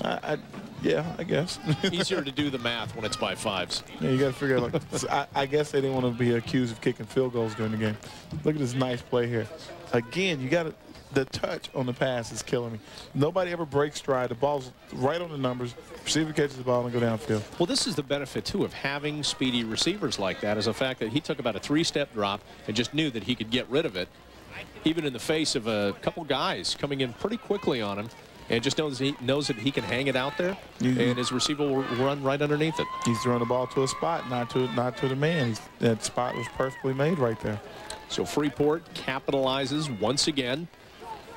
And this is becoming a familiar refrain, but Palazzo will get set to kick off. But they are slowing down. That was 3 plays, 59 yards, 54 seconds. I think it was a 58-yard pass in the end, but 3 plays, 59 yards. 54 seconds. Boy, that's inexcusable. Yeah, they had an extra yard or two to get there. It was a little longer for them. Usually they're there at the 40, so it takes a little while to get there. So here we go. Palazzo getting set to kick off. Once again, it's Drake and Brady back to receive at about the 10-yard line. Now, remember, last kickoff, Palazzo wasn't able to get it very deep. But this one is driven back to the 1-yard line. And Drake takes it across the 10 to the 15. Nice coverage there by the Red Devils special teams. Very good. It's a product of good coaching. It's good special teams. You see him, everybody getting to him really quick. And Bobby Hogan right in there to help make the stop. We'll step aside for just a minute. 6.5 minutes left in the second quarter, and Freeport is the Conference 1 semifinals. Freeport is the top-seeded team, and they are showing why, leading 33-0 over Hempstead. Well, the YES Network's coverage of Ivy League football continues Saturday with a Big Red of Cornell face off against the defending Ivy champion Penn Quakers, live from Franklin Field in Philadelphia. Ivy League football, the smartest football on TV, wraps up with Cornell versus Penn Saturday starting at 4 right here on YES. Bob, if you went to Penn University or Cornell, you were one of the brightest minds in the country. Yes, and the smartest football on TV. Would you be bumping your head one into another guy? They must have the safety helmets. We got the passing yards here in the game. We got Hempstead. Well, is that? I think that's none, and we have Freeport 166. That is not a blip on your screen. That is a 0, and that's a credit to the rush that the Freeport Red Devils have put on Michael Williams. They have not given him any time to throw. You see him working out of the wishbone in the backfield there. And a gain of about 5. He makes a nice move there. He cuts upfield, and his own man helps him upfield. Number 50 is like, okay, I may not have got my block, but I'm going to help you upfield. That's Petway. Watch Petway help him upfield here. Oh, I'm sorry. Come on upfield with me. I'll help you out. Let's go. Get some moving on. You got 32 on the tackle, 54 on the tackle. You got a few guys making the play there. It is that wall of red. The Red Sea, the great Red Sea. Norval's actually getting his name called there on the defense to making the play. Where you going, Mr. Norval? Get you some print. Get you some time. Get you some airtime. Hey, 5'9", 300 pounds. We'll call him and we'll get his clothes in the healthy section. I just don't. Is that what they call it now? Yeah, you know what? I used to be in the healthy section. They call it big and tall now because they're really, they're polite. Williams going deep, and this time Bates hangs on to the ball. An interception for Bates as he takes it back across the 35 to the 30. Nice move before he runs into a man of his own and is dropped at the 25. But Williams looking deep, and all he found was Jet Bates. Well, that time, Jet Bates, what a name for a receiver. That time, Jet Bates makes the play, I think because he's actually moving in the same direction as he would be if he was running a route. And it almost looks as though he threw the ball to Mr. Bates. Bates turns it up, though, comes back the right direction. Look at him going upfield. Now watch how the president's mind make a little cutback. Little cutback, stay out of the way. Oops, my own guy. But got to watch out for those people. Well, it certainly looks like he wanted into the end zone because remember the last time he had a chance, it popped in and out of his hands. Well, you know, you can't make up for it all at once. It's a 33-yard return from Mr. Bates. They take the ball over at the 20-yard line after that. Nice play by, that is fantastic. Michael Williams bats the ball in the air and takes it. He is going to take it to the house all the way in for the touchdown, and Hempstead is on the board. What was that? You know, that right there, that was like a double heads-up play. Yeah. Not only, he gives pressure on the quarterback to make sure the quarterback can't run the option, to make him pitch the ball. When he pitches the ball, he bats it to himself. So people are going to try to figure out is that an interception or is that a fumble? That's actually a fumble. When you throw it out and there's a lateral and the ball doesn't cross the line of scrimmage, it's behind the line of scrimmage, it's actually a fumble. So what is that, a defensive timing route? He timed that perfectly. If they could get this kid on the outside and give him the ball, he might be able to outrun these guys. Boy, that was a great play by Michael Williams. Terrific stuff as Hempstead scores its first touchdown of the game defensively, but if that's the way they got to get it done, that's the way they'll do it. Whatever it takes. He's getting a lot of love on the sideline. Good play, way to go. That's a great play. He makes his own highlight film. What I'll do on this play, Coach, I'm going to bat the ball in the air on a fumble, catch it, and then I'm going to run it in. Great call on a blitz there. Nice play. So they finally score. They'll go for the extra point here to try and make it 33-7. And the kick is up. And it is no good. But Hempstead is still on the board, and that is good news because they have struggled in every facet of the game so far against Freeport. But Michael Williams able to bat a pitch once again in the air, and Mills finally wasn't able to get the job done. Here he is. Mills trying to get a quick pitch out to his left side, thinking that he had time, and if the play works, it's a touchdown the opposite way. But he gets his hand on it, bats it in the air, and it's a touchdown for Hempstead. One of the few times we've seen that kind of penetration by the Hempstead defense. And I think he was just coming upfield to make sure that they couldn't run the option. By getting in that position, he stops the option, makes the quarterback have to pitch the ball early. And when he pitches, he actually pitched it to the wrong guy. Great heads-up play by the senior. And coming off a performance defensively in which he had 2 sacks last week against Port Washington to get him to this point. They had to kind of fight to get in the playoffs, but ended up with a 5-3 record. Unfortunately, they got a date with this team, Freeport, the undefeated top-seeded team. Nice reward. Yeah, right. It's your trip to the playoffs. You get to play #1 team. And they are, we'll just say they're pretty good. Good luck. And coach is over talking to his guys. You know he's not happy about that. No, that was the first breakdown that they have had so far in the game. Now, when you go back and you look at this, and we've been touting that outstanding defense the whole time the Red Devils have. They give up a touchdown there, but it's not the defense. So what kind of stat is that? Is the defense like really upset now? Like, it's going to be really tough. It's going to be interesting to see. Get a kickoff, see what field position we're going to get this time. Are they going to get it on the other side of 50? Because almost every time they've had it, they had it on the plus side. Yeah, the defense probably isn't too happy with Williams after messing up their record-breaking performance, or at least an attempt at it. So they move the ball across the 45-yard line to the 46. So again, Freeport will have good field position after a very shallow kick. Well, I think that's another good play. The special teams again. On one side is very lopsided. You see a very well-coached team. You see kickers doing a good job for Freeport. You see the returners doing a good job, and on the opposite side of the field, kickers are having a hard time. Well, here we go. Once again, Michael Williams able to break off the attempted pitch and score a touchdown, getting Hempstead on the board. You're back with us at Stewart Stadium at Hofstra University for the conference semifinal game between Freeport and Hempstead. We're about to turn under the 5-minute mark here in the second quarter, and Freeport has been able to dominate as they're back on offense after Hempstead was finally able to score on the defensive touchdown by Michael Williams. So this time you see Randy Mills. Looks like he changes things up a little bit at the line of scrimmage. Jackman up the middle. Nice gain as he goes across midfield. Okay, now I get what's going on. When they do change the plays, I thought he was changing them himself at the side of the defense, but he's actually looking to the sideline to get the adjustment from the coach. And here we go. You see him hand the ball up the middle. Bennett takes it right up the middle. A lot of guys coming after him. That's a good play. And if that's the case, that says a lot about the great communication between the coaches and Mills, if they can make that kind of change and make it quick. Well, it's not just Mills, it's the entire offense looks at the sideline to see what to see what's going to happen in the play. Well, they tried pretty much the same play right there. Jackman took the handoff, but there was a flag on the play. I think the big man got started a little early, and he couldn't put on the brakes. That's Petway. Coleman Petway got, 5'9", 300. You get that moving and you get that thing in first gear, you can't take it out and put it back in park. Once you've rolled it off the blocks, it just keeps going. He needs them. Those air brakes don't stop you right off the bat. He's a shh. Nice play. So it'll be first down at the 41 for Freeport. What's the over-under on how long the drive will take this time? Well, right now, with that penalty really helped us out a lot.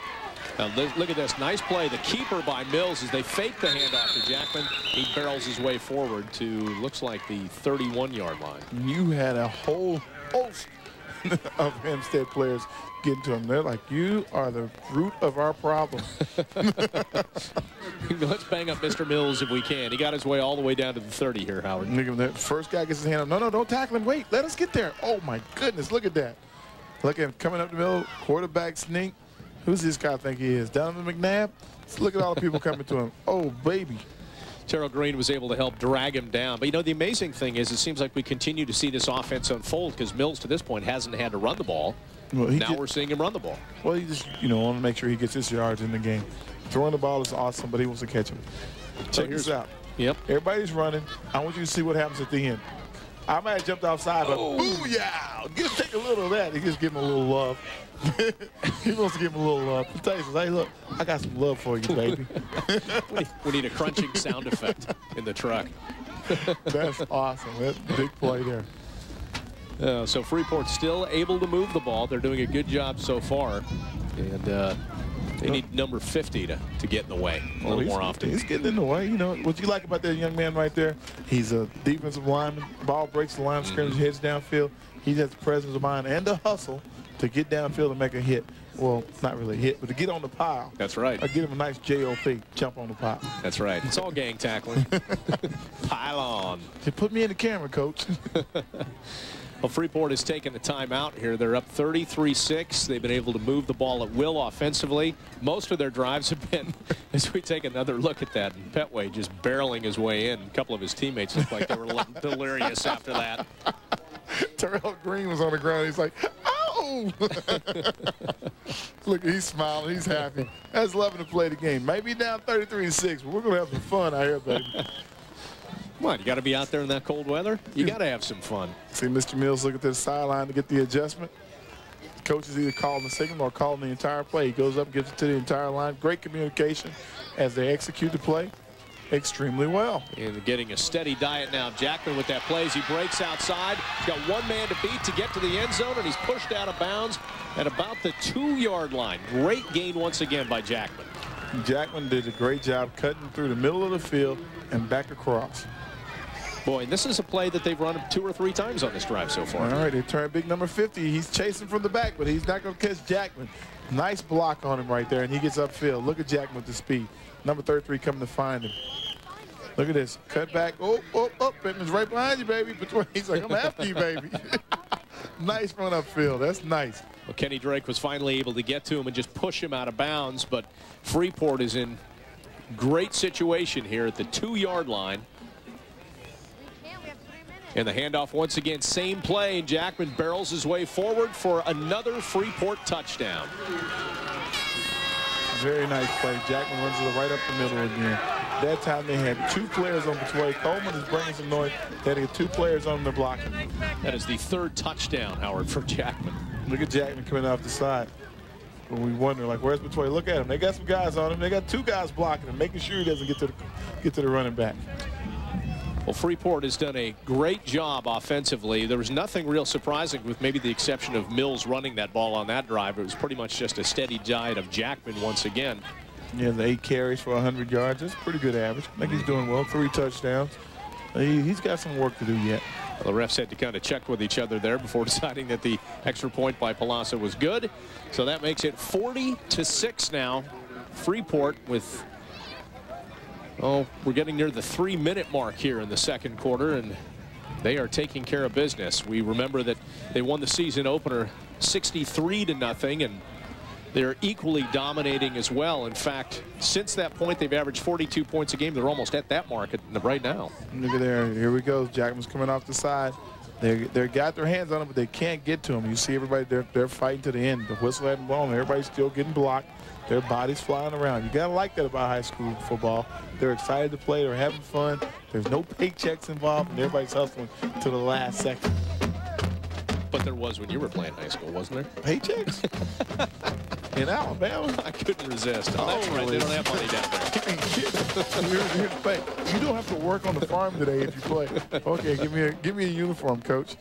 Okay, okay, you ready for the scoring drive? I'm ready for it. Give it to me. Okay, we have 5 plays, 55 yards. And I'm telling you, they're falling off. It took them 1 minute and 55 seconds to do it. 3-yard rush to cap off the drive by Mr. Jackman. What are they thinking? I don't know, man. Coach got to talk to these guys, get them shored up. I don't know what's going on. I think Hempstead's getting tougher. Yeah, they're getting ready to go once again. It's Walker back this time, along with Brady. See if he gets this one into the end zone. And he does get a good leg into it. Brady takes it. He's back all the way to the 1 once again. Streaks across the 10, trying to find an open seam, but he sees nothing. But again, the Red Sea right there. 4 red jerseys, and they bring him down at the 15. You remember, Bob, earlier when I was talking about that little rule about if you kick it into the end zone, you should have a chance to return it because it gives you a better chance to do something? Okay, I rescind my for earlier comment. Maybe that's not the best side. Maybe you should let it go into the end zone and take it on the 20 when you got a coverage team like this. No, Omar Walden leading the charge for the red jerseys there. Well, there's a look again at the drive, and again, 1:41. Well, that's a little long, isn't it? I think, you know, coach is going to get into him. You know what's going to happen? Coach Brown is going to tell him, like, look, you're going to dress like me next game. if you don't get no sleeves, no pants, we're going to play hard. He might give Jackman the opportunity not to do that, though, because he has 3 touchdowns. That's the only reason. There we go. Well, here we go. Bennett, nice work there as he stays on his feet, avoids a couple tackles, and gets out to the 20. You have to wonder, if you have success on plays like this, can you call these plays over and over again? Unfortunately, Freeport's like, no. I'll give you 1 play, then the next 2 plays are mine. So we're going to see here, watch as the Freeport defense gets together. They're talking about things in the middle of the field, and they're like, okay, they got their 7 yards for this drive. Let's stop them. Well, that's the impressive thing, too, about this defense, because we've seen Drake have a good run or two. We've seen Bennett have a good run or two. And the same thing, and what just seems like when we start to talk about these guys, and maybe Hempstead is moving the ball, we talk about them not being able to move the ball. Well, Hempstead has 40 yards total offense right now, and Freeport has 282. And that is a beautiful run by Bennett right there. That may have just changed. Boy, what a terrific, he really burst through and hit a hole and got his way all the way through to the 44-yard line before Jet Bates was able to help bring him down. Well, he's feeling good about himself. He's excited, and they're playing hard, and they want to do something. You know what? You got pride. Your manhood's still being tested. Look at him take the ball right here. When he comes through the line of scrimmage, nobody's touching him. Nobody's. Oh, get your hands off him. Look at Jet Bennett tries to get him, and he's not letting him have him. Everybody's getting after him. Well, it's time for the Red Devils to get yelled at by the coaching staff. They've called a timeout as we take another look at this. And nice blocks. Look at this run. Oh, everybody's after him. There's nothing he can do. Oh, man, nice leg drive. He's serious. He's a little excited. Now the officials go. We're trying to calm him down. Look, they made a drive. You guys did good. Just go back to the huddle. You know, keep it. When you get something personal like that, and you're taking a butt whooping, you want to fight back eventually. You know, I'm personally the big brother, and unfortunately, I gave my little brother a little grief back in the day. But now my little brother's 6'2", 305, so I don't really give him that much grief anymore. I think it's pretty understandable. His ability to fight back kind of caught up with Things change when they get that size, yeah, you know, 30 years. Keep telling me 30 years is a long time. You remembered a lot of stuff, kid. Come on, forget that stuff. It was just kids being kids, right? I forget about being put in a suitcase. Yeah, you know, it was funny. We were just trying to travel a little more cheaply, that's all. That's pretty awesome. All right, good work there by Bennett as he gets out to the 45-yard line. 8 carries, 48 yards. And suddenly, again, Hempstead has something going, and we hope that we can continue to talk about the Tigers on the move here. They've got a first down as Williams hands off to Bennett once again, and he plows his way forward for a gain of about 3. So they are getting closer and closer to midfield, and that is good news for the Tigers. It's been like a no man's land across the 50 for them so far in the game. Well, that's pretty much the place to when you want to go into that barren desert and see what's over there. And they're so close to crossing the 50 right now. I got a feeling it might be an all-out blitz by Freeport to keep them up from crossing the 50. When you talk about pride and getting smacked around a little bit, the defense isn't feeling very good about this drive so far, so you can imagine that they might be bringing it on this one. It's I formation in the backfield. Bennett once again, and they have crossed midfield. It gets to the 49 of the Red Devils. Oh, man, I'll tell you what, those are, like I said, small victories. You have to take your victories anytime you get a chance. Anything you can get, you take as a positive away from it. When you go into the locker room, you cross the 50. If they get a chance to score, that'll be even greater. A lot of consistency, not a lot of mistakes on this drive. And now the coach is like, okay, Bennett, you're my hot hand. I'm going to give it to you. Linebackers are all over him right off the bat, but he's still getting his yards.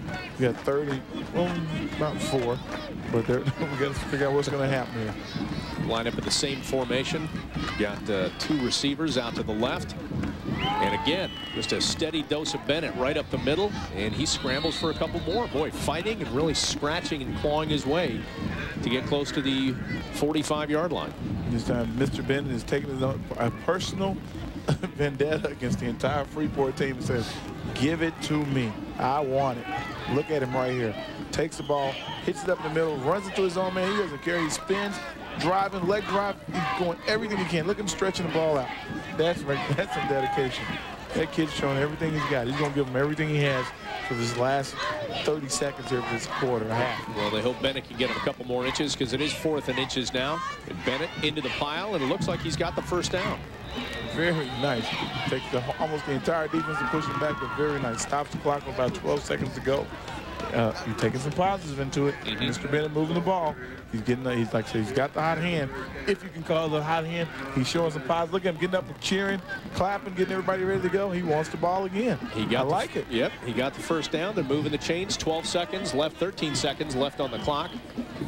And Hempstead goes to work once again. And wisely spiking the ball. Williams decides to spike the ball, and they'll talk things over on the Hempstead sideline.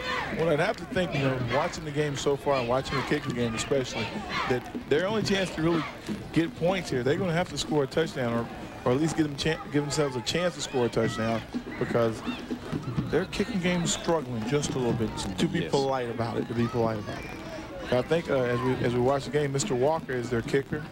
He's their punter. He's a running back. He's a defensive back. He's doing a lot of things for him, so he has to be careful when it comes down to kicking the ball. And I don't think he's got the leg maybe I don't want to say the leg. He doesn't have the practice to kick a field goal from right now. Walker is lined up far outside left. 2 receivers split left, 2 split right. Empty backfield as Williams goes shotgun. Probably the final play of the half. As he looks deep, airs it out left side, hoping to find Walker with the receiving end. But again, overthrowing his receiver. And Walker just not able to catch up to it. Yeah, it's very interesting right there. I think the whole team thought that our defense thought they were going to Walker. We had men running down the opposite side of the field with nobody on him. So it's going to be interesting to see if the coaches go back in the huddle and say, look, we got one more play. Let's do it again. Give a Walker a strong look and go the opposite way. So we're going to see what happens here. Well, that was Brady wide open. You're talking about Howard down the right side. Yeah, Mr. Brady's running wide open down the right side. Number 6, I believe that was. 4 seconds left on the clock. A second down now, but that's inconsequential because they have 1 play left. And again, 3 receivers split right this time, 1 to the left. Yep, one guy way over there by himself, hanging out. And this time Williams stepping up right up to the line of scrimmage. May have been across it, but his arm is batted and the ball falls incomplete once again. End of the first half as Hempstead was moving, but the clock simply ran out. They weren't able to get anything else done. And they trail it 40-6 against Freeport. Once again, Leslie Jackman with a terrific first half. for Freeport, Howard, as he scored 3 times. Check him out on the sideline. Here he goes, right up the middle of the field. Nice play. Jackman and Freeport in control, 46 at the half. Back as we get set for the second half here at Stewart Stadium. Let's take a look at what happened in the first half. And one thing that we talked about, Howard, certainly was the passing of Randy Mills, and he is not disappointed. Check out Randy Mills here, stepping up, throwing it down this right side deep, catching Eason in stride, and great play there. Great play by Eason and great play by Mills. Mills 166 yards passing in the first half, and then Leslie Jackman 3 touchdowns so far. You know, we were talking about Mills so much. Jackman was like, you know, I got to get myself on camera. My mom's going to be watching this later, and he's just been running all over the field.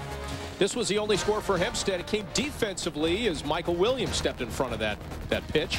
Well, you know what? We called it a fumble because it was behind the line of scrimmage. But high school rules say a fumble or pass in the air is an interception. They'll take whatever they can get. It was their first and only touchdown so far of the game. They trail it 40-6 as we look at the first half statistics. Lopsided for the Red Devils in their favor. 282 total yards, 116 rushing, 100 of those coming on the legs of Leslie Jackman on just 8 carries. As we mentioned, he has the 3 touchdowns.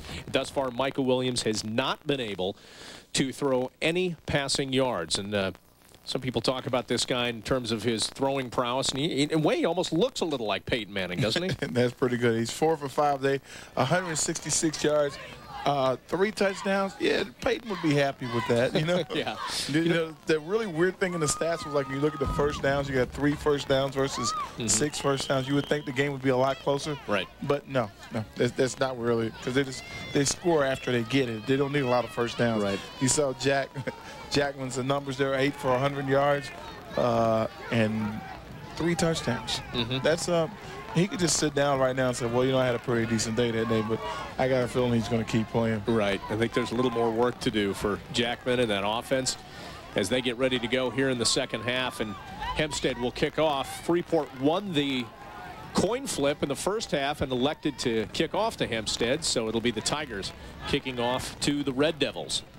The one thing about the Red Devils offense so far is they've given us a variety of looks. They've kind of settled down offensively, a little more meat and potatoes with a steady diet of a little bit of Mills passing and Jackman running the ball. But they've been very efficient. Not a lot of drives. I don't think we've seen a drive for theirs offensively over 2 minutes. Yep. Well, they're very surgical. They're very clean in their offense. They get things happening, and it happens quick. They throw the ball precisely. They only miss 1 pass today. They run the ball very well. I don't know what the yards per carry is. It looks good. In the kicking game, as you can tell, as the ball, every time they kick the ball, like you receive a kick, they're over the 40-yard line. They're doing everything well. 3 phases of the game, and they got it down. And we're not even talking about the defense. The defense is outstanding. Well, they get just across the 40 there on the return by Reitmeyer. It was a short kick. So, again, good field position for Freeport. And, again, talk about controlling in every facet of the game. And the Red Devils have had great field position whenever they start. You see the coaches are getting the guys ready. The guys look at the sideline to get the play. And just in case you didn't understand what we were saying earlier, here's a little touch of Jackman down the sideline. He could go all the way. And he did. Once again, and that is, boy, we've seen that play over and over again. And Leslie Jackman, he takes that quick handoff from Randy Mills, and on that one, he is gone. And we're going to take another look at it again and watch the way he looks for an opening and then hits it. That's Mills. Mills takes the pitch, well, not the pitch, the deep snap, hands it to him. 1 cut, and he is gone. There's no more cuts after that point. 1 play, 59 yards. We got to see what the time to score is on this particular play. It should be pretty interesting to see. 1 play, 59 yards. I think they got it back. I think they figured it out. I think it's around 11 seconds. So before, you know, we had a couple. We had a 14-second drive earlier, so okay, that makes sense. We're back in the groove then. We're back in the groove. Flag on the extra point as Palasso's kick was good, but we'll see what the call is there. It's pretty interesting to watch these guys. These guys are really exciting to watch. And Leslie Jackman, I can't get over how quick this kid is and the great cuts. Like I said, maybe we should have highlighted him in the early part of the game. He wouldn't have done all this because he was like, dude, they're not talking about me. Right. Well, they come into the game with Randy Mills having thrown a county record 23 touchdown passes, so you fully expect that it would be Mills dominating. He does have a couple touchdown passes in the game, but it has been Jackman so far dominant on the ground as we reload the extra point. And I think Jackman is a junior. So if he's a junior, that would be bad news for all the other teams in this division. And great news for Russ Ellen and his team. Oh, my goodness. They're like, hey, I'm back. And the great thing about that play is, you know, Russ Ellen isn't throwing any surprises anymore at this defense. I mean, in his play calling and Randy Mills, it's simply that straight handoff, and Jackman takes off. The thing you have to see there, and we notice it, you see a great run here at the end, which is all, you know, athletic speed and everything. But when the play's taking place right in the front, the line of scrimmage is dominated right off the bat. I'm telling you, Freeport blows Hempstead off the ball. Everybody's being blocked. There's nobody that's free or reaching, and he's just, you know, weaving his way through the blocked guys. Oh, you're blocked. I'm going, nope, you're blocked too. Okay, let me go. Nobody. Okay, I just run. Never mind. So he's looking for a hole. There's too many holes to take. Well, I got to wonder about the mindset now of the Tigers, because near the end of the first half, they got a little something good going. They were able to score. Then on their next offensive series, they were able to move the ball before the clock ran out at the half. So you figure, okay, going down into the locker room, 46 at the half. Maybe you don't think you're going to win the game, but you want to get close. You want to do some good things. And now they come out first play from scrimmage. Leslie Jackman just completely blows through everybody and scores. Well, I think, you know, the coaches come out, they're trying to set tempo for Freeport. The first play uses the first series. We'll just make it simple. The first play, you want to set the tempo, and they did. So now let's see what kind of tempo Hempstead has for Freeport. Are you going to come out and give us something? Are you going to hit us in the mouth, or are you going to get ready for us to just swarm you? And I think Freeport's looking to swarm again. So Walker and Brady are back deep. And the ball is into the end zone. Now, in the first quarter, this was the same direction that the Red Devils were kicking, and Palazzo put it into the end zone every time, and he does it yet again. That wind's helping him out right there, getting the ball right into the end zone. 1 yard deep, sometimes 8 yards deep. 8 yards deep. This is the perfect direction for him to be kicking the ball. Kicking into the wind, he has a little tougher time at it. Now, if you're play calling here, you're Antoine Moore, what do you come out with here for the offense? If I'm Antoine Moore, what do I come out with? I just turn and say, you know, Raymond, Mr. Bennett, you're going to get the ball a lot right here. I'm very sorry. Walker, I'm going to try to get it to you, but Bennett, you're getting the ball. Let's go right at him, right up the middle, right off the bat, and let's see what's happening. I would actually probably run off tackle because I think the middle's going to be a little tough. 1st and 10 at the 20. Bennett had 58 yards in the first half, and he barrels his way across the 25 to the 26. Another nice pickup. And like I said, you got a big dose of Bennett. He's looking pretty good right now. He finished the half. He's running the ball well. He was fired up. You saw him getting up, clapping his hands, trying to get his teammates going. He's excited about playing. What are you going to do? Got to give him the ball. This kid, okay, everybody else is having a bad time. We're getting our butt kicked. It looks bad. We got one player saying, hey, give me the ball. Give me my shot. I'll go after him. I don't care how bad they're beating us. I'm not quitting. I want him to have the ball. Sean Scott was able to get in on the tackle there, but not before a gain of 6 by Bennett. So 2nd and 4 now for Hempstead. We're going to see how tired Bennett gets, because they're going to give him the ball every time. And whistles blown. Not much of a gain there at all. And Mr. Bennett that time decided it looked like he wanted to take a little cut back.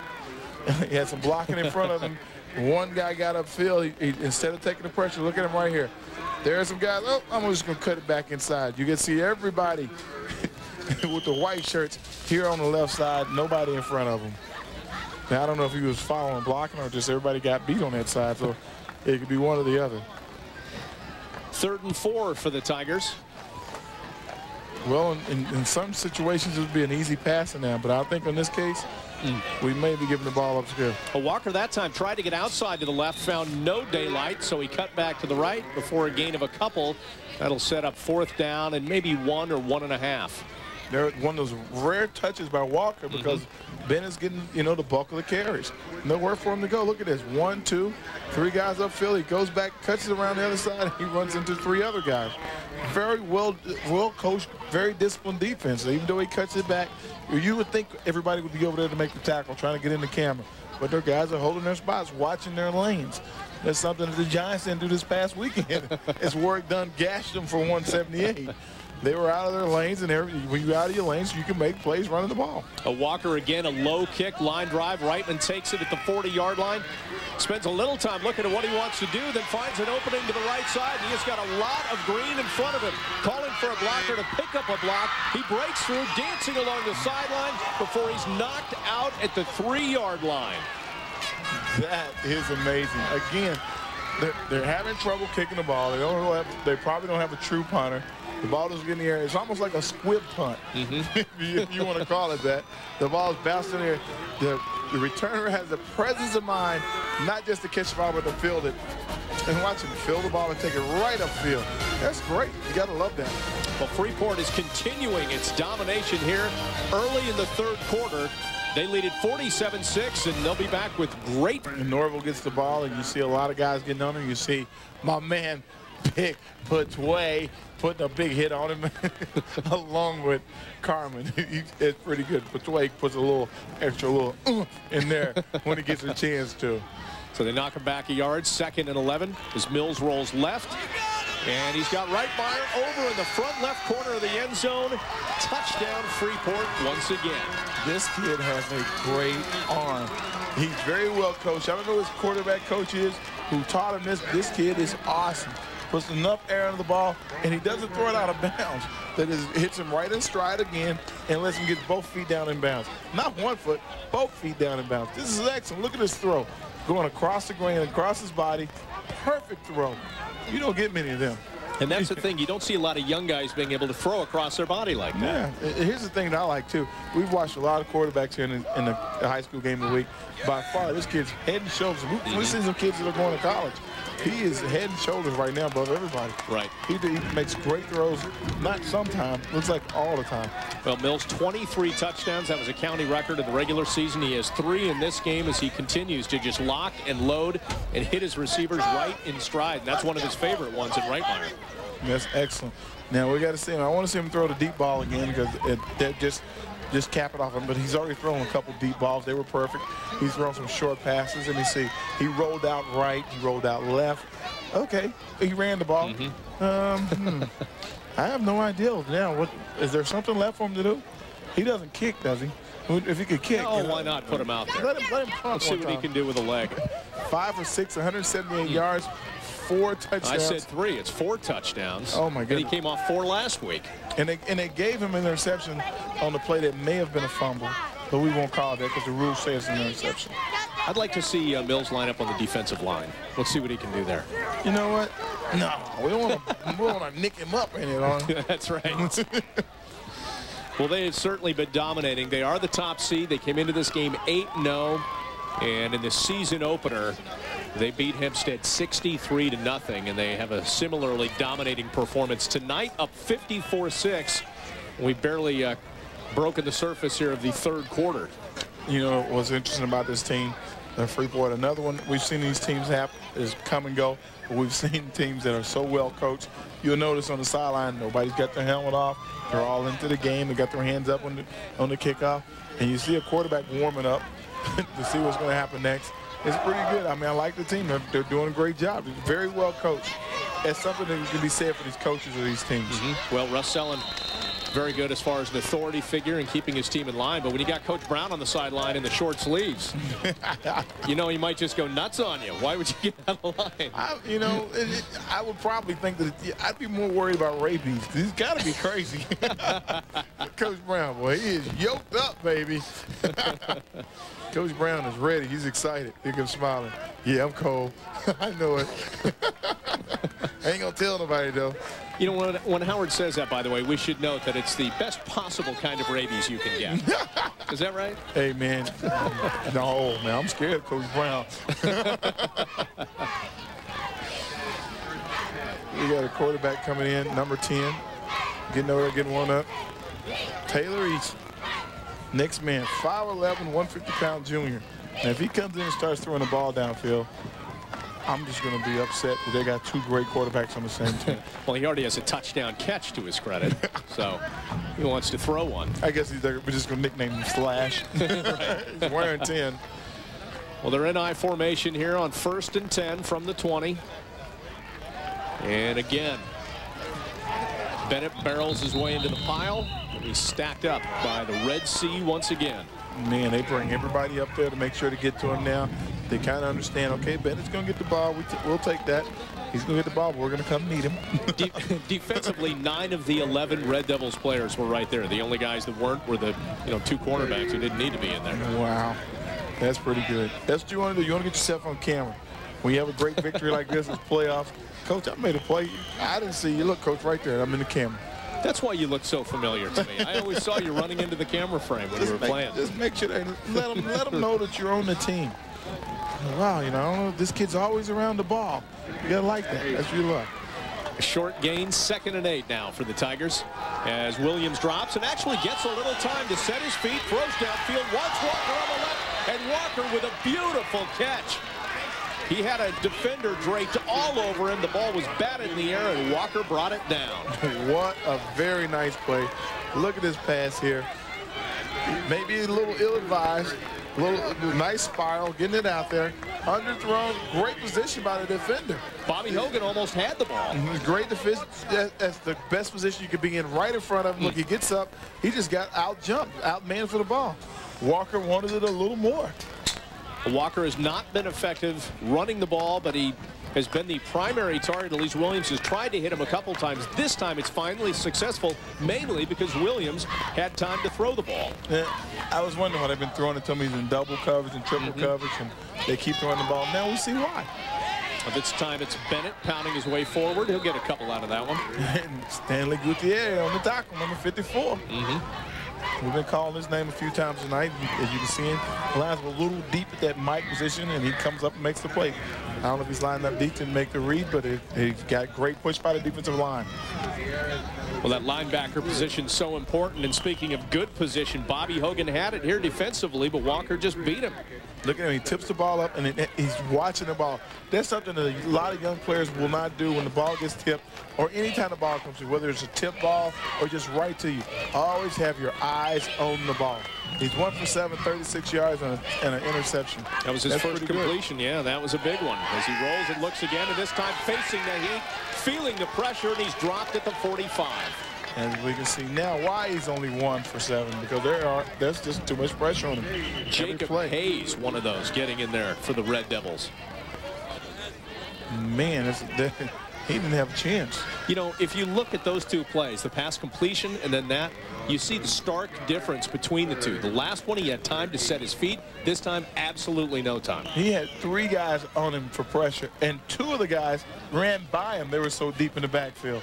They're like, they didn't know how deep he was setting. So that's pretty good. We're getting a little young man getting worked on the sideline. There's number 22, I believe that's Jacob Hayes. Jacob Hayes. Come on, Jacob. I got you. They got you right there, senior. 6 foot tall, 180. You're all right. Put a Band-Aid on it. You'll be fine, son. We got 0 for 8, third downs right now. I think Hempstead's due. Well, it's 3rd and very long. Give Williams some time, see what he can do with it. Right side, got a man open, but instead, the defender steps in front and makes the catch. What a great play by Omar Walden. Number 18, step for step with his man and was able to haul it in. This time he gets the time to throw the ball. They give him some room. They're 0 for 8 on 3rd downs, and you can see why. If they're not getting pressure from the running, they're not getting pressure from the defensive line, their defensive backs are in position to make plays. And again, you have to notice the DB is in perfect position. He's not just running down the field covering. He's in perfect position. You know, it's almost like you're throwing the ball to him. When you talk about positioning, it's almost like Williams got away with it the time before when Hogan wasn't able to bring the ball in. This time, Walden gets the job done, and the pass intended for Terrell Green instead. Freeport takes over. The only bad part is the fact that they've got bad field position this time. It's the first time they've had bad field position. I was wondering, like, how long is it going to take them to score? Right. If they can score this time. Right. They're a little over-under on the time to score here. Well, they're on the 7-yard line. There is a flag on the play, so this by far will be the longest drive they've had to mount. Yeah, this is longer than 2 drives they had together almost. Well, I don't really know what just happened, but I'm assuming if you're offsides, if you line up in the wrong position, if you're or if he touches, there's a 5-yard penalty. I'm not sure what the signal is. Obviously, against the Tigers, Freeport benefits. They'll have a 1st and 5 now. Just to make sure you didn't have to go that extra yards. Yeah, why have to go the 93 yards? It had to be really nice now for Hempstead to come up with a defensive stop. So now notice number 10 is in the backfield. A quarterback now. Taylor Eason is the quarterback. Randy Mills is out in the bad snap, and he's forced to pitch the ball quickly. Oh, a loss of 7 yards. That's trouble. Lennox Norville in the backfield now, number 32. And just can't handle that quick pitch. Well, he got the ball, looks like, in his hands pretty well. But Michael Williams gets in really quick, number 22, to put pressure on him to make him get it out of his hands before he really wanted to. So once again, it's Taylor Eason in at quarterback. He flips quickly out to the left side. Nice one-handed grab by Reitmeyer as he hauls it in, crosses the 40. He's across midfield and fighting his way to the end zone before being knocked out of bounds, but not before a huge gain. And this time, it's Eason on the delivery end and Reitmeyer on the receiving end. You know, when I said I wasn't going to talk, they did this. I'm not going to talk. That is just incredible. Look at that pass. Another quarterback coming in, throwing a nice, on-time, in-stride pass to a receiver who makes a great run after catch. Kid loves the yak, doesn't he? Yeah. He loves some yak, yards after catch. Well, it shows what great hands Eric has, because he hauled that in kind of with his left hand, almost a hand behind him, brought it into his right hand, and then took off running 55 yards. And they're in Hempstead territory once again. Well, Hempstead's got to come up with a play. They had a chance there to make a good stop. No, couldn't get the pressure on the quarterback. And the handoff this time, we've seen this played plenty of times out of Jackman. This time it's Norville, and Norville with a huge gain. Same play. Defensive line is over pursuing, getting out of their lanes, and there it is, a big run by Norville. You got to watch the line player between the offensive line and defense. Watch the push, giving him the hold to make the decision where he can go either right or left. Well, Freeport is absolutely not coming out to fool Hempstead defensively. They're just lining up and giving them that same play. You see him right there. The whole team looks like they're across the line of scrimmage, but where the one guy's being blocked is where he's making his cut. He's cutting off the guy. It's like, okay, I'm running behind you. Block your guy. Okay, I got it. Nice Another play. first down, another handoff to Lennox Norville, and Norville picks up a couple before he's dropped at the 13-yard line. Well, Norville had trouble that time picking which way to go because that time the entire defensive line got blocked. So he couldn't really pick one guy to run off of. Well, they see the same formation out of that backfield. Well, there you go. You know, that goes to the point of discipline and watching your reads and knowing to be in your position, in your lane the entire time. And what they're doing, they're just a little bit out of their lane. Coach, you know, Coach Moore is going to learn, or he's going to be able to teach his guys as the years go on. As he becomes a coach longer and longer, he'll be able to teach you guys discipline about being in your lane, doing the small things. And it's hard to drum into a team to do the little things. 2nd and 6, Eason in the same formation. This time keeps it and gets his way forward across the 10-yard line. So you see on the same backfield formation, you could have expected, if you're Hempstead defensively, that they're going to run the same play, which has been very successful. Instead, this time, just a slight change and a wrinkle, and this time it is Eason keeping the ball and getting across the 10. The unfortunate thing is that even though the blocking is like supposed to be for a running back, it works for the quarterback. As you saw number 53 pulling around to get a nice block there. The guard's pulling. That's Greenwood pulling around to make a play. Bennett was able to bring him down. This time Eason keeps it again, looking towards the end zone and getting in once again. Nice work by Eason as he fought through a tackle and dove into the end zone for another Freeport touchdown. Well, Eason had trouble in the first part of this drive on a pitch, kind of mishandled the pitch. They fumbled the ball. It looked bad. Then Eason's like, you know what? When we get down there, I'm not pitching it, coach. Just let me run it in and it'll be okay. Very nice play by Eason, getting his head down, getting it in the end zone. A 9-yard run by Eason. This is his first drive. He took over for Mills. They started at their own 7. A penalty flag moved him ahead 5 yards, and they've taken the drive from there and simply ran with it and passed with it slightly. And Palazzo's on for the extra kick, trying to make it 61-6.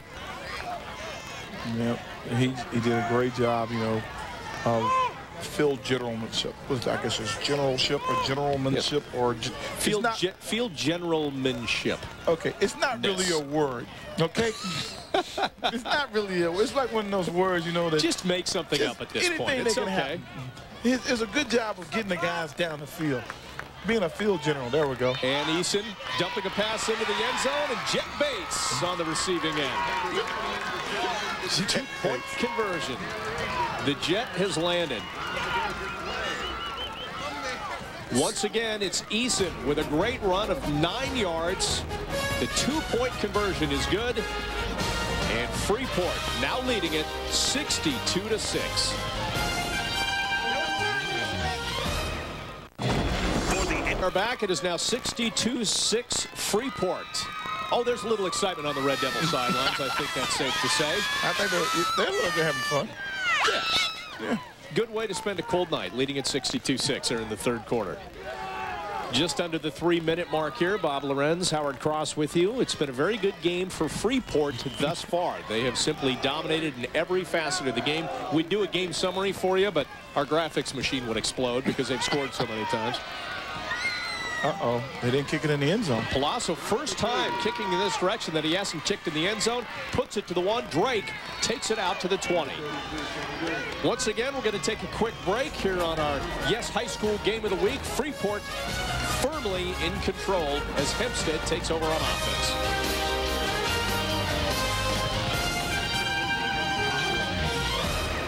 Back with us as Freeport gets set to take care of things defensively. Offensively, they've been a juggernaut as well. A Wednesday night at 10 on Yes, get an in-depth look at the world of pro football with This Week in Football with New York Giant Tiki Barber, John Riggins, Bob Papa, Gary Myers, and Larry Pasquale, featuring detailed analysis of the Jets and Giants and a preview of Week 12's action. Don't miss This Week in Football, Wednesday night at 10, only on Yes. Well, Hempstead gets set to go here, Howard, offensively. And I'm at a loss for words as to what they can do. The last drive, they had a little success with the pass before the pass got picked off deep in Red Devils territory. And prior to that, they had a little bit of good running from Bennett. Well, you know, they're doing some good things, but, you know, let's talk about the Red Devils. 6 plays, 93 yards, 2 minutes, 26 seconds, 9 yards from Easton. Bennett, nice pick up there as it looks like he's close to a first down. We'll see if they move the chains. Bennett's definitely got a little something to prove. He's got, we won't say a chip on his shoulder. We'll say a boulder is on his back. He's a little aggravated right now. He has a whole rock pile on his back. He did get the first down, though. Good news for them. Nice run by Mr. Bennett. Sometimes you have to go with something new. Bennett's, like I said, wouldn't call him the hot hand, but he's the hand that's working. That's right.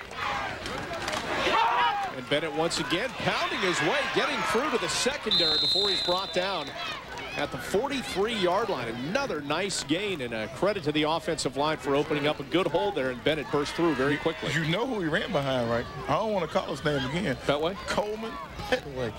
Look at Petway getting the block and Bennett doing all the rest. Nice run, Mr. Bennett. Nice strong heart, nice determination. He wants to play. He doesn't care what the score is. He's going to keep coming at him. Well, the offense wasn't on the field too long in their last possession, so he's obviously very fresh, although he does play some defense as well. Oh, a little flag on the play. Yeah, they got a little anxious there. A little jumpy. Somebody had a hiccup. No, I thought that was on one. You know, I will say this for both teams. Pretty clean game. Not too many flags. There's one personal foul, a face mask, but that was about it. And a roughing the kicker. Other than that, a couple little 5-yard infractions. So good job by both teams as far as that goes.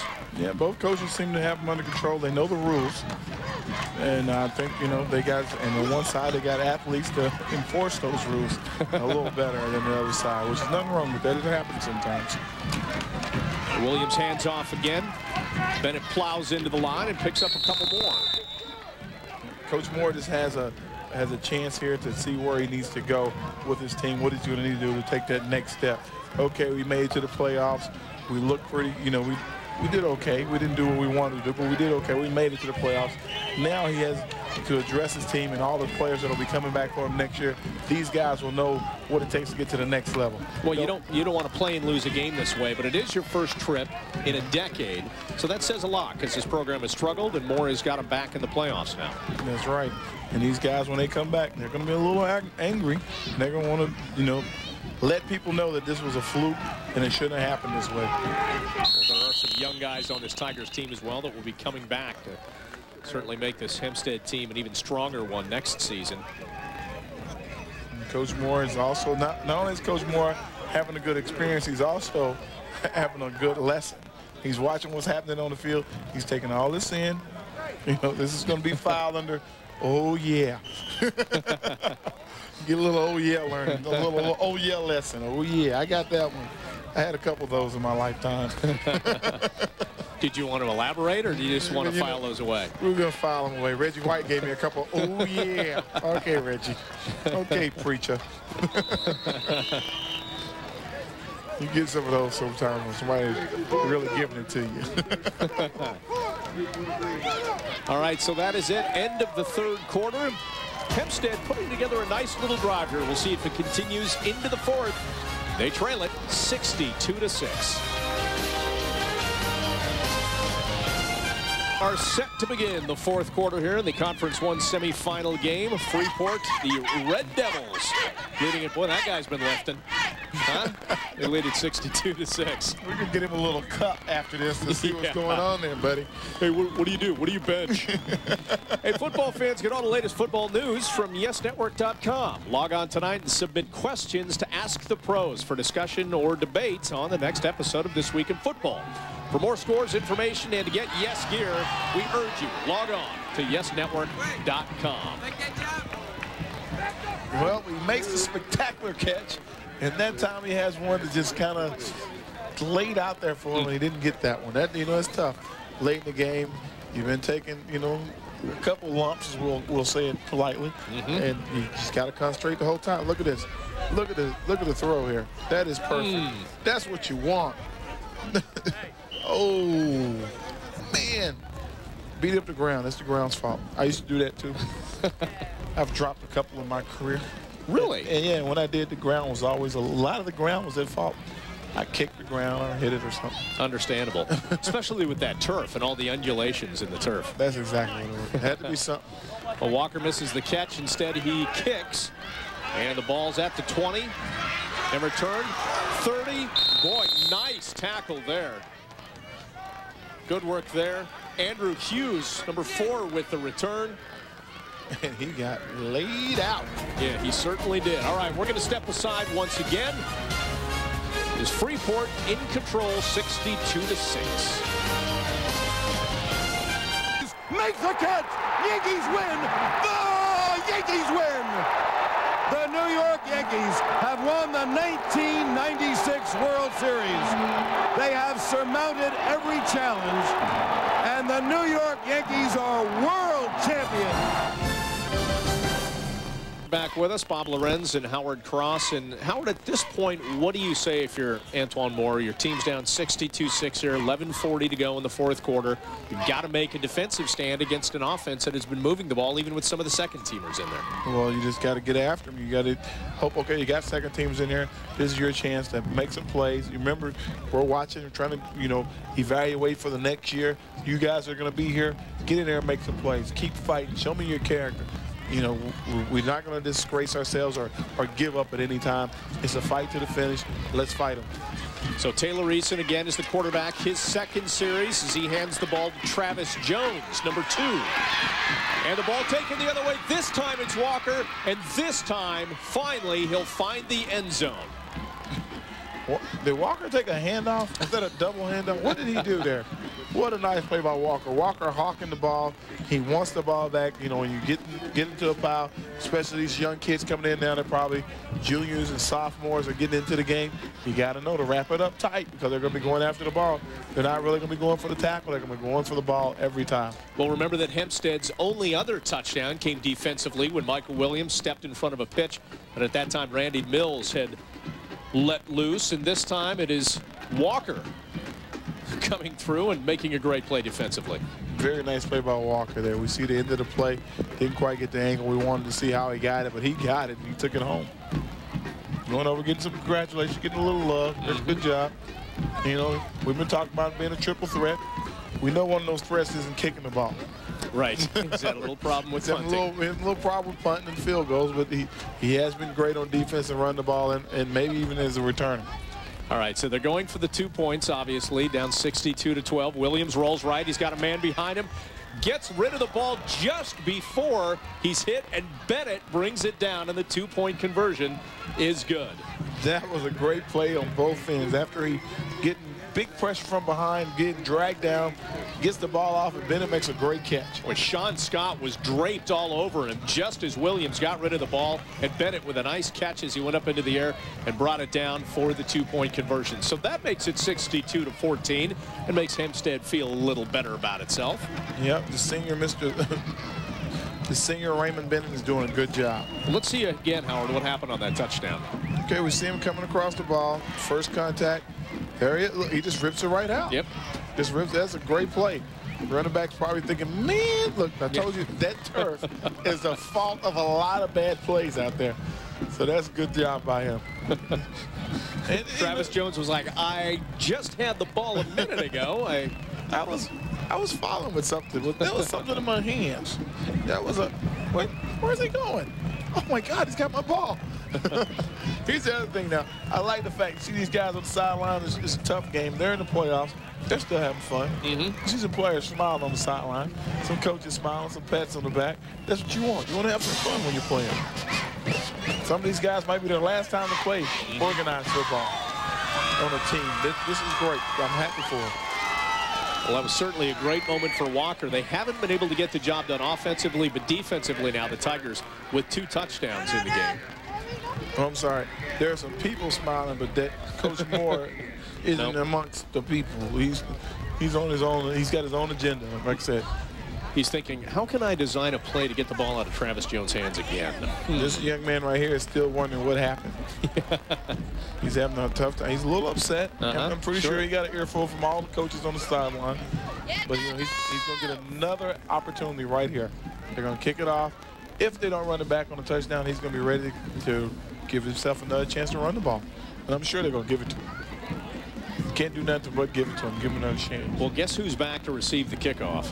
Leslie Jackman, already with 4 touchdowns to his credit. 17.6 yards of carry. He's doing a little work. He is doing a little work. And Hempstead hopes that he does absolutely no work on this return. Well, we're going to see what's going to happen here. The kickoff man gets set. That's our own number 6, Brady. Freeport Red Devils have scored 9 of the 11 possessions. Well, they tried the onside kicker, a short kick, and it's covered quickly by Travis Jones. So Jones says, that one's not getting away from me. Sorry, guys. So he finally got down with it. That's what he was trying to do the first time, was get down on it. Man, he's feeling a little better about himself. So I expect to see Mr. Jones put a little bit of a show here if he's still on the field. So here's the deal. The couple times that we've seen Hempstead come up with something good, either defensively or even on offense, a big play, Freeport has always answered. Doesn't matter what the score is, they've always answered. So let's see what they come back with this time. All right, well, they had a penalty. Let me see. I think they got another intercept with a fumble. That's a fumble this time. I don't care what you say. All right, I know the last one was kind of a fumble. That was a fumble. He took it out of his hands. I don't care what they say. I don't care what the high school rules say. It's a fumble. And that is Jones. And look at that. Walker was absolutely all over him. Nice. That's the play that was designed for Jackman that he got huge yards out of. That Norville got some huge yards out of, and this time Travis Jones was going nowhere. And the quarterback's got a few yards out of it also. Here it is. You see the handoff. I think Mr. Walker's reading this play now. It's not happening nearly as fast. They are still getting some tremendous blocking. If you see guys getting pushed down the line, but Walker's coming off the edge with a little authority. Same setup in the backfield. Fake handoff. We've seen that work. Eason now options off. And a gain down to about the 46-yard line. Andrew Hughes, number 4. Whoa, that's another guy that got it. They got a lot of guys that are making plays. we'll just find somebody else to make some plays. That's a great play right there. They run down the line. You see him pitch the ball very late, which is a good thing when you're running the option. You got to pitch it late. Well, we saw Mills earlier keep that ball. We saw Eason keep that ball earlier, and this time they have a design where it's an option. Very nice. Fakes out the defender, and he gets the ball off and gets a nice gain there. First down. All right, so Hughes goes split out to the right again, and same formation in the backfield. No, a little different. This time it's Jones lined up to the left of Eason. And they just reverse that play, and Jones takes it around the right side. Initial contact, and then he gets a couple more yards out of it.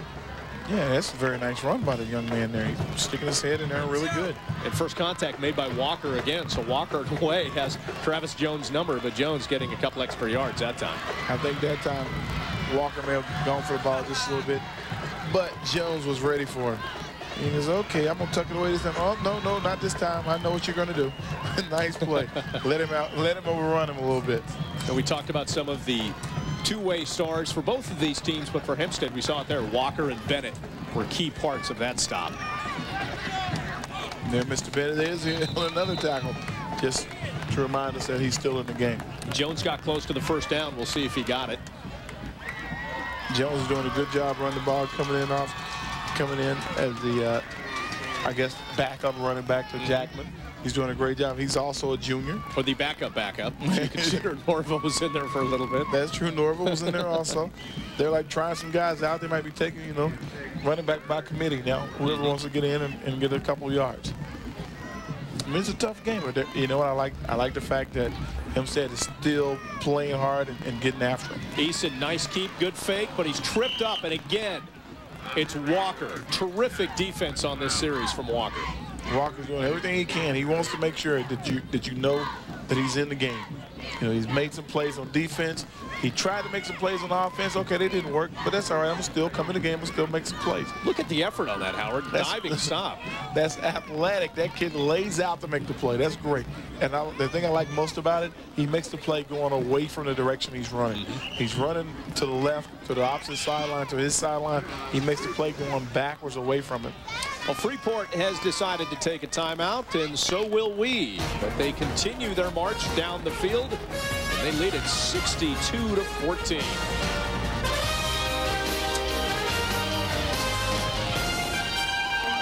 Back Freeport 8-0 coming into this game, the top seed in the playoffs, and they are showing every bit of that of 62-14. Well, Randy Mills, of course, the quarterback, has done a great job for Freeport in this game, and 4 touchdown passes, Howard.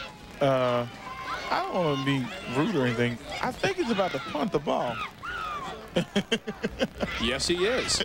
So when I said earlier, if he could just kick it, we'd be, I guess a punt and a kick's pretty close. But will he punt the ball? That's the question.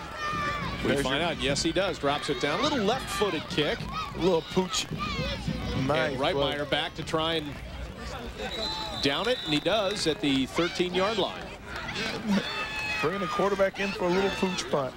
I thought we'd seen enough of him. I thought he was he's got to get in and kick the ball a little bit. 27 touchdowns this season, 4 today. It's a Nassau County record. He had 23 in the regular season. That broke a 34-year-old county record. Oh, boy. And we already talked about how their defense almost broke a record that was, what, 73 years old. Here's the funny thing. We saw Jackman running the ball earlier. We're like, well, I thought they were going to throw the ball. He's like, oh, I got you. Don't worry. I got time. Yeah. Okay. So it's a pretty good job. They've done a great job all over the field.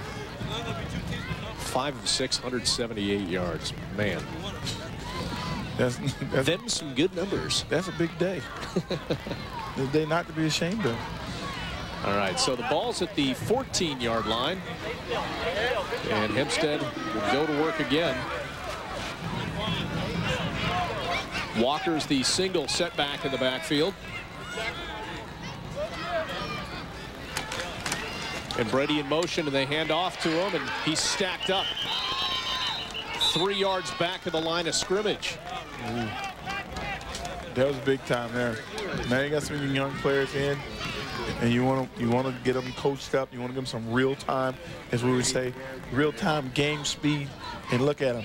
Number 9, Patrick Lewis coming in. I think they got the game speed down. They're all over it. Everybody's there. people coming in, make sure they got the, coach, you saw me in the frame, right? I'm in the picture. Nice job. Patrick Lewis, 5'11", 175 senior.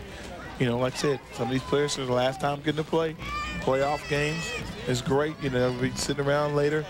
They'll be about as old as you and I, and they'll be like, I used to play high school football out on Long Island. We had a good team. That's what you like to remember. So it's fun. Well, the pass a little low to Walker and incomplete. They were trying to run that infamous wide receiver screen for Walker. Not a big fan of that play, are you? I'm not, because if you get there in time, you can make a big play going the opposite direction. Unfortunately, most people don't get there in time. Well, it doesn't help you against a speed defense either, does it? No, not at all. So it'll be interesting to see what happens. Well, we talked about the numbers that Randy Mills had. We look at the overall offense, 408 yards for Freeport, 178 of those passing for Mills, as his average was 35.6 yards per pass. Ouch. That's a good, succinct way to put it. Yeah, that's pretty good. I think Bledsoe would like to have those numbers.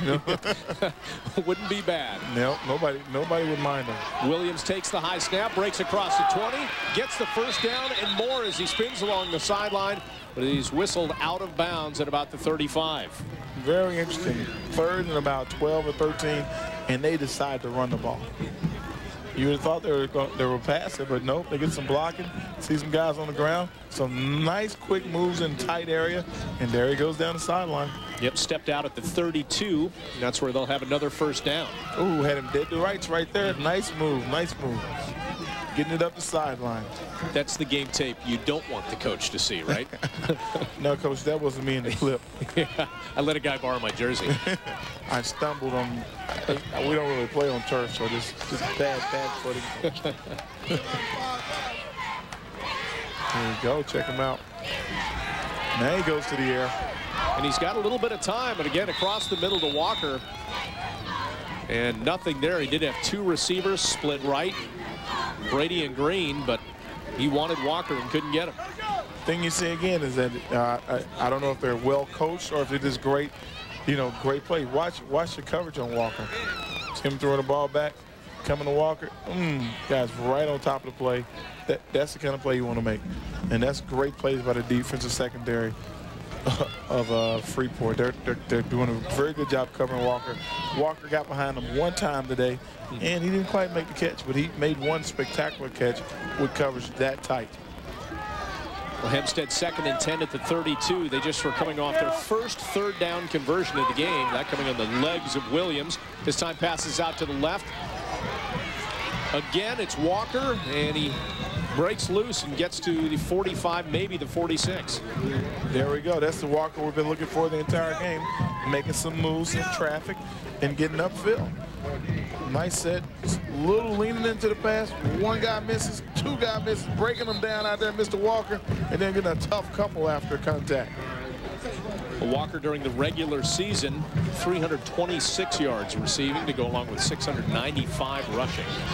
Yeah, Walker, he's their workhorse. Although today it's been Mr. Bennett, Walker's usually their workhorse. You see a good look at him. He gets over, get his feet set on the outside. Make him cover you, baby.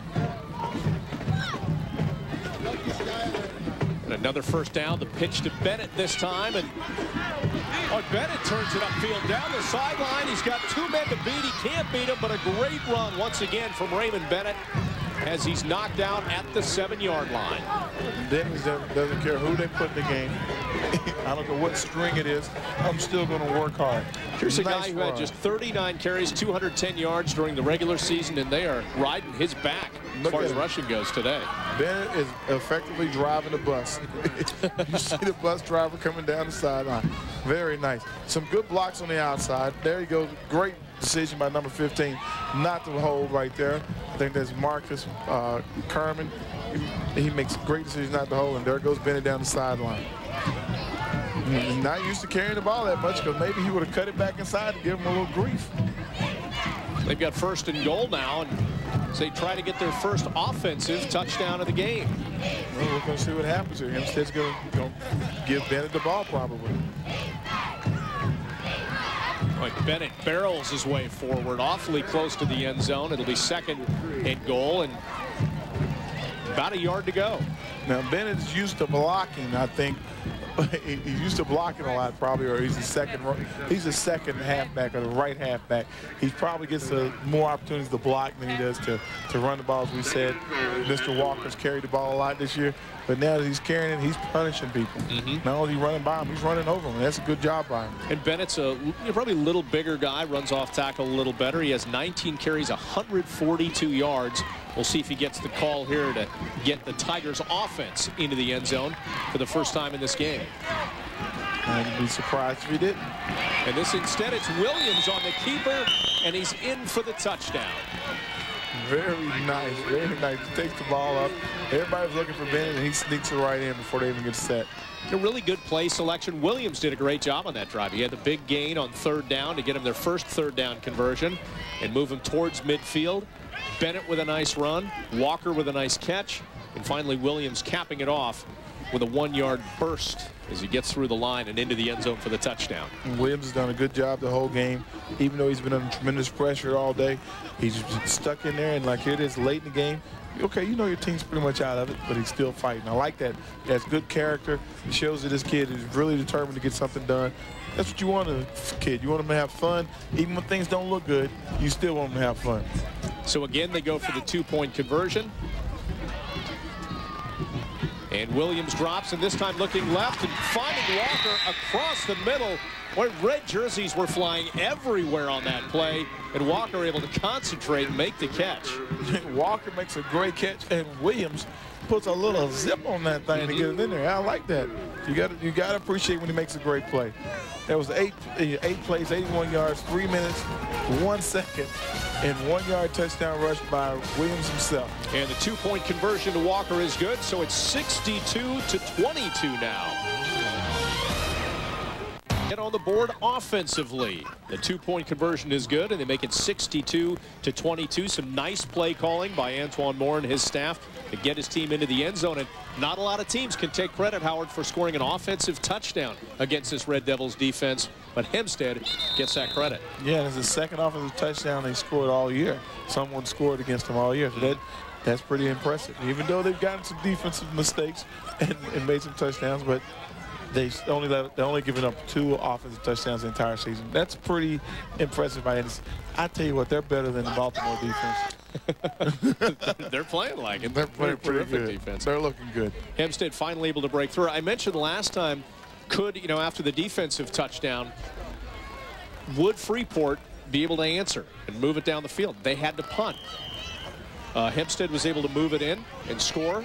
So let's see if Freeport has an answer. What kind of answer they get? Well, you have some younger, like I said, you have younger players in the game, but they're still excited. They don't get, they're not the every down players that you get every time, but they're still making things happen. They move the ball on this team that made it to the playoffs.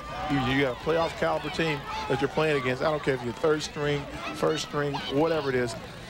You're playing against a playoff caliber team. So that was Jackman with the kickoff return. That was the touchdown by Williams.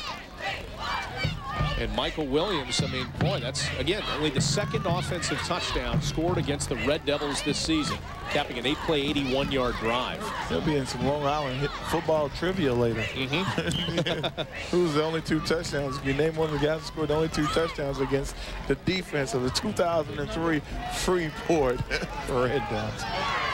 That'd be pretty impressive. Very impressive stuff. So keep in mind, it's 62-22, 5:13 left here in the game. The 2nd team is in for the Red Devils on offense. The 1st team, we're still seeing them to a certain extent. Travis Jones with a nice run to about midfield. Is that a low bridge? What do you call that when a guy runs under a tackler? That's a nice run. Skittering through, squirting through. Watch him. I'm going to call it a trickle. Watch this. You'll see that. He comes under here, 79. Oh, excuse me. Yep. Sorry. Oh, there's like a little London Bridge. I remember playing that game as a kid. A little London Bridge. Had a little London Bridge run for him there. That's a great run. You got to love that. Good stuff from Jones. He's had a couple good runs thus far. He had a ball stripped by Walker. That resulted in the 2nd touchdown, the 2nd defensive touchdown for Hempstead in this game. Well, he's making up for it right now. Yeah, he is. A little cutback against the grain and doesn't get very far. Pickup of a couple, maybe. Yeah, that's a couple great yards because they had him in the backfield just for a couple-yard loss. So he really probably almost gained 4 yards right there. Well, he's getting himself ready. He's thinking about it. He's excited. Getting some opportunities. Better out than in. Good job. Well, it's amazing how you look at the Freeport team and everybody looks to the sideline. Most everybody. All the skill players certainly to see what the call is going to be offensively. So they're on the same page. They know what's coming. We see Jones coming off the field. No, now he's going back out. Leslie Jackman is back in the game. I mentioned some of the stars. We see glimpses of them now here in the fourth quarter. Saw Jackman on the kickoff return. We saw Randy Mills punting on their last series. And this time it's Jackman in the backfield with Jones. And maybe he's in the backfield for protection. Maybe they're going to throw the ball. If they hand him the ball, that's not right. We'll see what Eason does. They do hand him the ball. Bursts up the middle, gets across the 45, down to about the 41. Very close to the first down. We'll see where they mark it. Wow, that's a big time. Jackman comes in freezing cold now. He hasn't hardly done anything, and just gashes him again. That's big running right there. That kid's running the ball very strong. They've got about a 3rd and 1 now. They mark it down at the 42. And Jackman runs off the field. He's coming over like, Coach, man, you know I was averaging 17.6 yards a carry until that last play. What are you doing to me? So now Lennox Norville takes his place on the left side, flanking Eason. Travis Jones is to the right. And this time a little misdirection as they fake the handoff to Jones, and Lennox Norville crosses the 30, cuts back, and is brought down at the 25. That right there was an incredible run, but for all young players who are watching this game and want to pick up some hints, if you're running the ball, you'll see it right here. Watch the misdirection, the prestidigitation, sleight of hand. Very nice there. Look at him spinning, going upfield. Now here's the lesson for you young players running the ball. There are many more players in the middle of the field. Run to the sideline, get the touchdown. You make a nice break right there. You got a chance to take it outside, go upfield, get a touchdown. Make the sideline be the last tackler. Well, speaking of making a tackle on that one, you saw the white jerseys converge in the backfield. They broke through and were able to get through, and Freeport was going nowhere on that play. Walker again leading the posse into the backfield. Well, you know, like I said, they're going to fight the whole way. I like that 2nd and 15. They're like, I don't care how many times, how many running backs you got, we're still coming. Little problem. Look, Coach, he's fired up, baby. He's upset. Make sure you don't get the jersey on that guy, all right? Keep him on the sideline.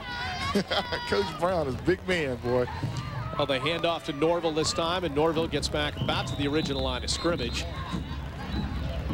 Oh, look at that little sportsmanship helping him up. You got to like that. I don't want to say anything, but they just blocked the man into the end zone. And that man was not happy about it at all. Well, they're talking, and the refs are talking to him. Well, you know, you got to get off the block, son. Like, get off the block. That's not right. You got to blow the whistle. That's a good play. I think one of those guys has just left the game to doing all that blocking. 3rd and 9 now for Freeport as they check the play from the sideline once again. Everybody's making sure they know what happened. Yep. I kind of like that, though. You know, that's some great communication. It's one of those things where you get that whisper thing and you never know what the story is at the end of the whisper. This is a handoff to Travis Jones, and Bennett was draped all over him. He was going nowhere. Getting crushed. They're eliminating the whisper rule. Well, here's another look. Keeping your eye on number 5. There we go. Ooh, running through a block. 52, he looked a little less enthusiastic about making that block than he had before. Yep, he kind of looked at it like, oh, well, I guess I'll get him next time. James Rudolph, yeah, just get up. I'll lay a good block next time. He's like, you were supposed to run behind me. Beside me is not good. So what is Freeport going to do here now? You got a 4th and 12. You don't need points. Well, I have no idea. If they go for the field goal, nah, they won't go for a field goal. Well, they hadn't kicked a field goal all day. Right. And we did say if they got Palazzo stopped has right a good here, leg. we Yeah. want to see if they kick a field goal. This could be the moment right here. Believe me, they don't listen to me. Nobody listens to me. This could be the moment. Give the kicker an opportunity, you know, you know, colleges might be looking at him, give him a chance to see what happens. And of course, they didn't listen to me. Of course not. That kid can get into college on his own kickoffs. Yeah. Taking a knee. Yep. He'll knee it down at the 30, and Hempstead will take over with 40 seconds left here in the game. Well, we're going to see them air it out here in the last seconds of the game, I'd imagine. And why not? They've had a couple little bit of success. Williams early on could get absolutely nothing going. No yards passing at the half. They got a couple nice pass plays. Walker at the receiving end of one, and they've got some good things going offensively here late against the Red Devils. Doesn't matter whether there's some second teamers in or it's the first teamers. Red Devils defense has been good enough all season, no matter who's in there, to stop teams. Hempstead was able to score on their last possession. That's true. Even though they got their points mostly from the defense, interceptions, ripping one loose, and that offensive touchdown is really big because no one has scored on them really more than once actually. That's the second touchdown of the season. A testament to a great defense. Coach has done a great job coaching, getting them together, and they just look good. There's another team on Long Island that looks like this that it would be interesting to see if they got together. Team where Mr. Galtney played. I'd like to see them play. I don't think they can play. They're not in the same division, but that'd be like the Long Island Super Bowl. Yeah, Jason Galtney has looked terrific this season. Too bad we won't see that matchup. Well, Hempstead gets set to go here at the 30-yard line. We'll see if they can get one more in the end zone just for old time's sake. Well, it's going to be tough. Not a lot of time left. Williams from the shotgun, wide open. Walker on the left side, and he'll get it up to about the 47, 48-yard line. And just like college rules, once you cross the first down, the clock stops. So you don't have to really have like a quote-unquote 2-minute offense because the clock doesn't start until they set the chains and set the ball. And you hope that the chains guys move a little slow. It's cold. Give you time to set up. Good hustle by Hempstead to get set offensively, and here we go again as the clock starts rolling. And Williams, looking for an open man, rolls, buys himself some time, throws downfield, and overthrows his intended receiver, Walker. That time Walker was double covered. He had a guy standing right in front of him to make sure that if it came to him, they could bat it down, and a guy over the top of him to make sure if he did catch it, to tackle him. Well, that's pretty good. Good defense. So it'll be 2nd and 10. Now we got to see if they're going to go to Walker again, if they're going to, you know, play another card in their hand. Well, it'll be interesting to see. Moore is, you know, high on Terrell Green, number 81. We've seen him streak down the right side. Williams hasn't given him much of a look all evening long. So you'd like to maybe see him mix it up a little and go to somebody else, unless there's just nothing happening and nothing open on the right side. But we have 2 receivers split wide right. Walker is actually off the field, and Bennett now splits out to the left. You can't change hands. And Williams decides to pitch it off. And it's Drake barreling across the 45 to the 43. He's trying to get himself upfield to get the first down. So even though he didn't get the first down, he did get out of bounds and stop the clock. Good work by Kenny Drake. Yep. Good field awareness, good clock awareness. That's a good play. Here we go. Look at the pitch. Takes the ball, heads upfield with a lot of speed. Nice play. Ooh, some people on the sideline pay for that, but there's a nice play by the running back, Drake. That'll wake him up as the evening wears on.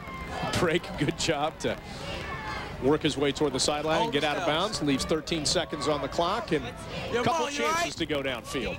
Absolutely. Williams has time, looks downfield again and again, overthrowing his receiver, and in fact into the hands of a defender, but again a drop by Kelvin Lett. Mr. Lett, you had a chance to make a play there, son. Smacking his helmet a little bit. That time it wasn't the turf's fault. The helmet, I forgot about that guy. The helmet also is a very big enemy to bad plays. The helmet will attack you sometimes when the ball's coming, and just look. First his hands attacked him. He had to beat his hands up, and then he attacks the helmet. Well, that's going to leave a mark. He doesn't want that. Even if it is the second to last play or third to last play of the game, you want to make that catch, and Lett wasn't able to do it. Well, you get that moment in time. You get your chance to be like, you know what? I played in high school. Look at Mills over there. Check him out. Mills did some work tonight. 5'6", 178 yards, 4 touchdowns. Was intercepted once, but when you got numbers like that, it just doesn't matter. The thing that gets me, 5'6", 178 yards. It's incredible. That's awesome. I love that. Williams again downfield. It almost sounds like he's throwing the ball to Randy Moss. That's true. And that is the ball game. The clock runs out on that final pass play as it falls incomplete.